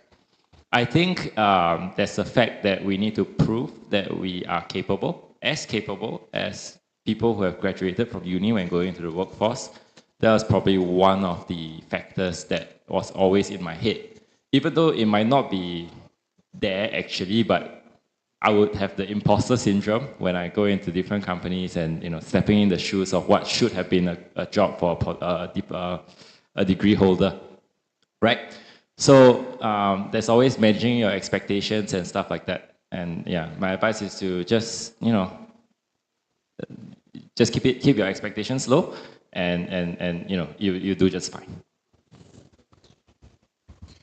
I think for the university perspective, because we focus a lot in NEAN, we focus a lot on practicals. Definitely, we will have an edge on that. But in terms of theory, we do, especially math. It was quite a tough. It was quite tough for us. Yeah, but beyond that, I think it's okay. Yeah, yeah. But definitely, yes, same. I also have imposter syndrome, just like everyone else. Yeah. I think that like learning never ends, right? So if you have an idea that like, oh, maybe after I finish university, I get my degree, then okay, that's it for me. I'm not going to learn or anything. So like from my personal experience, I realized hey, nobody taught me, how to run a business. Nobody taught me how to, manage a team of people, right? So those are things that like I think what I have learned from Nian is that my lecturers were very encouraging. They framed me in a, they molded me in a way where whenever that I become motivated to learn by myself, right? Because they have exposed me to what's available in the outside world, and they shared with me that, hey, actually, don't don't limit yourself, right? Actually, a lot of the things that, especially in the field of IT, right?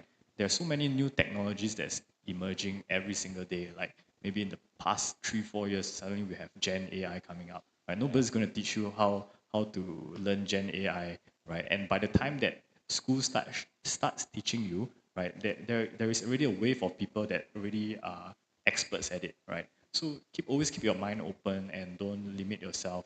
Learning never ends. Yeah. I think to add on to Terence, I think I'll answer the first question as well with this. Yeah, the lecturers has all been very, very encouraging. If actually not for my lecturer, I wouldn't have went on the Global Entrepreneurship Program where I interned in Silicon Valley for 6 months because I was like, there's so much commitment. 6 months out of Singapore alone. Then I was like, oh, I'm going to back out. Nah, this is not for me. Then my lecturer was like, no, you better go.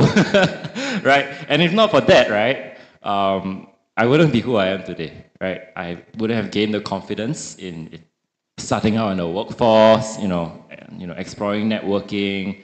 And it was a very, very key part of the program. And, yeah, that's what Nian has helped me. I think for me, yeah, I wouldn't even have known of a scholarship, like because my mentor actually like nominated and asked me, oh, do you want to do an A-star scholarship? So without that, I wouldn't have the chance to intern at A-star or any other opportunities like that. And also to add on to what Terence said, just today we actually had a meetup with the teachers, like for alumni like meetup, and they actually shared with us about the work study programs that they have. So yeah, I feel like they have always been helping us even after we graduate. Yeah. Okay, it's extremely heartening to know that with the various, the differing journeys that our alumni have taken, they've all come so far, and that they still credit some of their successes to Nian. So for the next question, we want to know how important were internships or work placements in helping you land your first ICT job or further studies opportunity.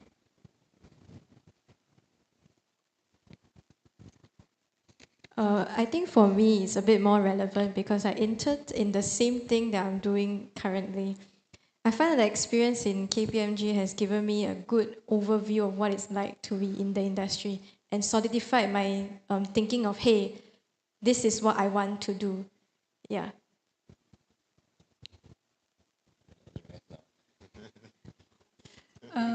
Okay, for me, because I'm still studying, but because of Nian and like I have like an early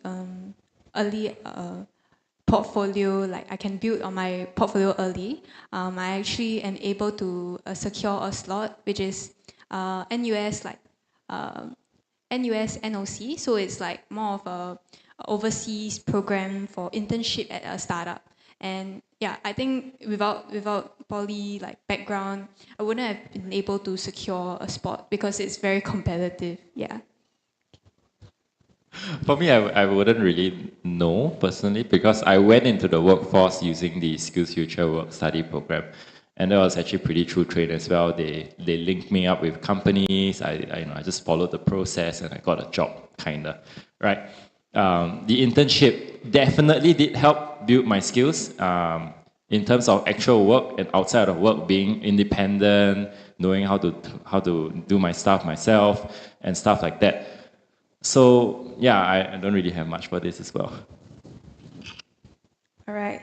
The next question, just to try and get you guys to recall, what attracted you the most to this school previously, prior to enrollment? If any of you guys can recall. Actually, it was the courses. I remember the lecturer had like a whole list of modules displayed out, and he explained a little bit about what some of the modules are. And I was like, whoa, that sounds interesting. It sounds like I'm doing CSI in real life. The fact is that it's not so glamorous, but there is certain interesting aspects that I find useful. Yeah, and that's what attracted me to come here in the first place.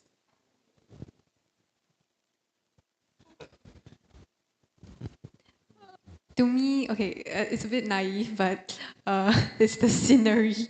Yeah, I do like the environment that we have, and it's like there's a lot of like very well built classrooms, and like I just like the environment here. Yeah, honestly, to me, all the polytechnics are about the same. It's just I prefer the environment in Nian. Yeah.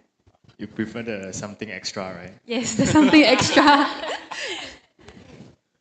I think for me it was I think that the variety of courses that is available, right? But for me, I wanted to study back then it was called multimedia and animation because like I'm I was back then I was interested in like audio visual, right? But then I knew that like I wanted to pursue something that also has that IT element in it.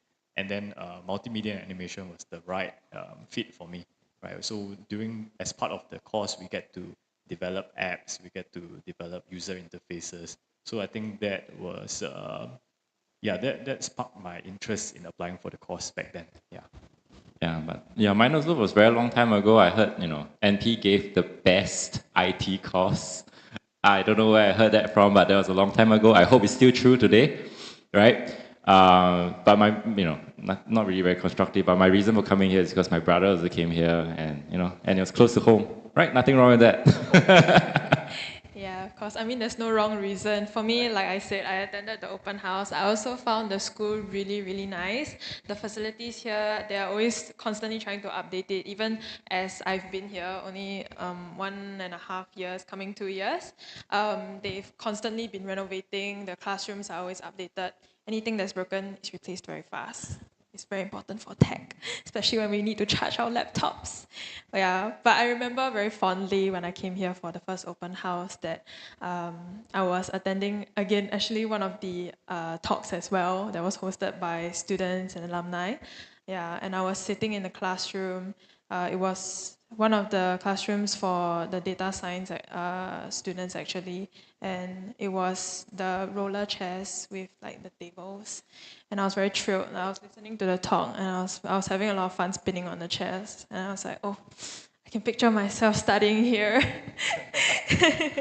Yeah, so I think it's also important to know, not just about the course. Of course, I mean, the course is the most important thing. You need to know what you want to study, but it's also how you feel in the school, whether you feel an affinity towards the environment, to the student culture. It's not just about, what you're studying. It's also about who you're studying with, where you are studying. For me, what brings me a lot of motivation as someone who is, I don't consider myself a super duper smart techie. I do struggle with my coursework. I need a lot of help from my lecturers, but it motivates me every day when I have a very nice environment, when I have good friends that I can come to school with every day. Yeah. So, okay, then we can move on to the next question. Were there any skills or knowledge gaps that you had to fill once you entered the workforce?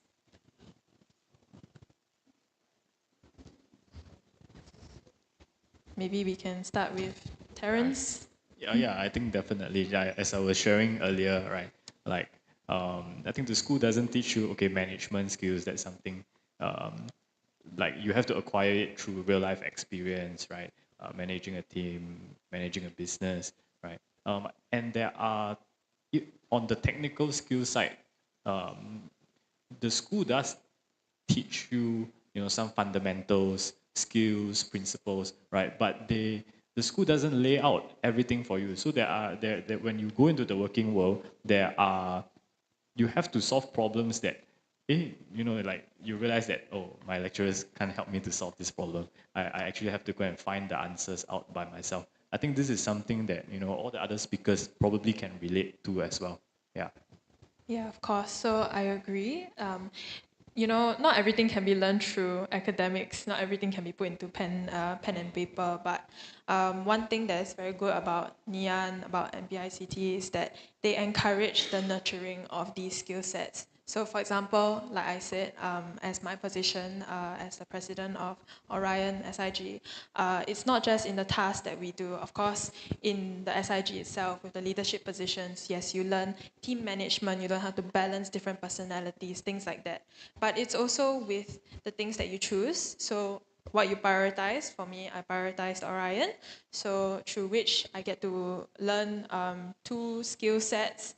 Like I said, publicity department, I learn about social media brandings, content creation. Very important for today with, how big social media is getting. Yeah, it's important to learn how to connect with people, not just in person, but, online it's a whole different ballgame. How you strategize as not only an individual, but as a company for the group. For events, that's where you learn manpower management, logistics, all that. So it's through your extracurriculars that you are able to learn such skill sets that, can only be learned through practical application. Yeah. Yes, agree. I think for me, I'll just lay it out that the tech industry, right, is one of the fastest paced moving I've ever seen in most industries, right? Just to take something into account, like this and last year, generative AI, it just suddenly exploded. And then like suddenly everyone have to kind of know what generative AI is. And there's no way when I was studying in Nian years ago that they knew AI is going to be such a big boom, and they're not going to teach you that, right? So in tech, it's always constant learning, and that's something you have to be prepared for. Even if you're just a software engineer, doing simply software engineering, that different languages come and go. One day it can be Java, the other day it can be Python, and then you need to start to learn different languages as you go along your career. So learning, like Terence said, it doesn't stop after poly, after university. They are there to give you the fundamental, but once you go out, you have to be flexible and adapt to the changes in the tech world. I agree with what he said, but just to add on, I think what we learn in poly is less about the skills and the knowledge, but more about how to learn. And they really teach that and inculcate that habit of looking it up yourself, doing your own research, finding what you want to know. And this kind of culture is very, very useful when it comes to work life, where the pace is so fast. And if you don't learn, you're falling behind. Yeah. I think I would like to give an example. So, for example, I took mobile application development, and from that, there is not much like lecture slides. More or less, when it comes to assignment, you have to like find it out, source it yourself, and that really like threw us into, oh, okay, this is how we're gonna do it, and everyone has their own different way of doing it, and that's how software engineering is like in outside. Yeah. Yeah, thank you so much. So I think that links us to our next question, which is, what do you think the future holds for ICT professionals, and how did MP prepare you for these changes? So as I think Gerald mentioned earlier, the tech is a very, very fast-paced industry. Things are constantly changing, languages are getting outdated. So there's the greater fear where, oh, is generative AI going to replace me? That fear is not just in other industries, but within the tech industry itself. Junior programmers are starting to lose out to such generative platforms. So do you have any perspective on that?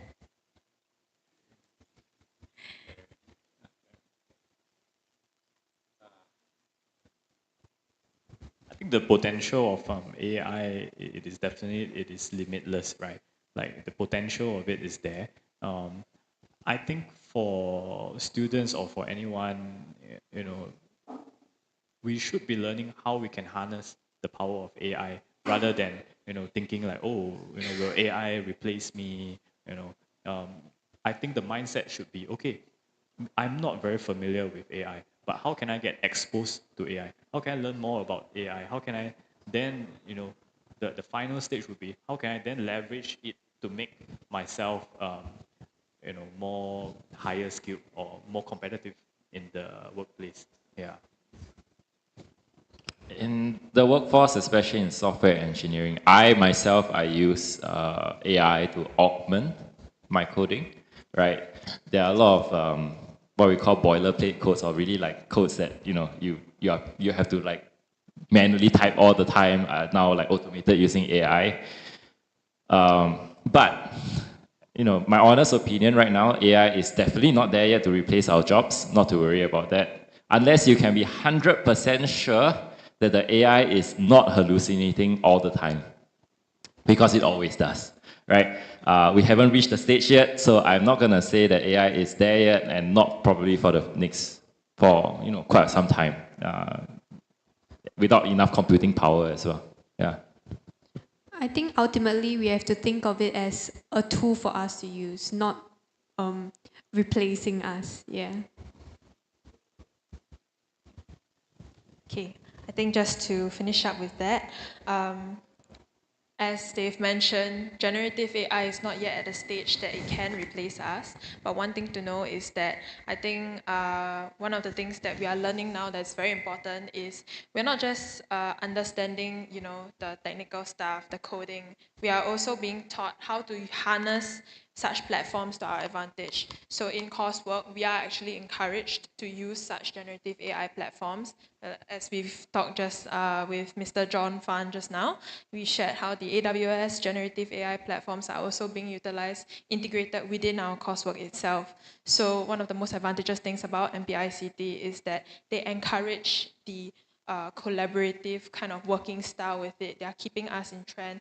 It's not so much about, what have I learned, what have I not learned. It's what I can learn, what I can do to sort of keep myself up with the same pace as these constantly upgrading technologies. Yeah, and obviously the most important thing is that MPICT has integrated, I think, in all the students to constantly be able to take the advantage to the attitude of constant lifelong learning, as can be shown by our very admirable alumni, as they have said, but on the whole, MPICT is a good place for us to learn and to encourage lifelong learning. And it's a very nurturing environment that sort of encourages us not through our coursework, but through the attitude itself that it ingrains in us. So I think with that, is there anything, any last words that our alumni have? Any words of advice, final words of advice from you guys? Come join MP. Be that something extra. I think regardless of what path you take, NP will benefit you in any way. Yeah. Do something you're interested in so that a job feels more like play. Honestly, that's very good advice. Don't force yourself into the job just because of money. This tech can be very mentally draining, and if it's not for you, learn it early on, right? That's a very, very important advice, which I wish I gave most of my friends back in the day. Yeah. Yeah, I think, as you said, tech is a bit scary also, especially if you're just coming into it. So, as our alumni have all said, they also sometimes struggle with the inferiority. Think it doesn't stop. So it's important that you do something that you're passionate in. Find a place that you'll be happy with, happy to study, make friends, and make happy memories in. So with that, we've come to the end of our open house sharings. A huge thank you to all of our speakers, our student leaders, our industry partners from AWS, and our inspiring alumni for sharing their stories and insights. To all of the attendees and those watching, we hope this session has given you a glimpse of what makes this School of Infocom and Technology such an exciting place to learn and grow. Whether it's through hands-on projects, meaningful industry collaborations, or a vibrant student community, there's something for everyone here. If you are interested in viewing our state-of-the-art facilities or speaking to students or lecturers, come down here now. Today is our last day and we are open until 6 p.m. If you have any further questions or would like to find out more, feel free to check out our website or reach out to us directly. Do follow us on all social media platforms. We are on Instagram, TikTok, LinkedIn, YouTube, and Facebook at mpict.official to stay updated. We'd love to have you join our community here at Ngee Polytechnic School of Infocom Technology. Once again, I'm Shannon Chan, and thank you so much for tuning in. Have a great day ahead, and we hope to see you soon at MPICT. As a thank you for all of you guys for coming down here today, do head down to level 1, where our very own Orion team has prepared a smashing dance performance for all to enjoy. The performance will be at 3:15. So Orion, please get ready to take the floor. Thank you.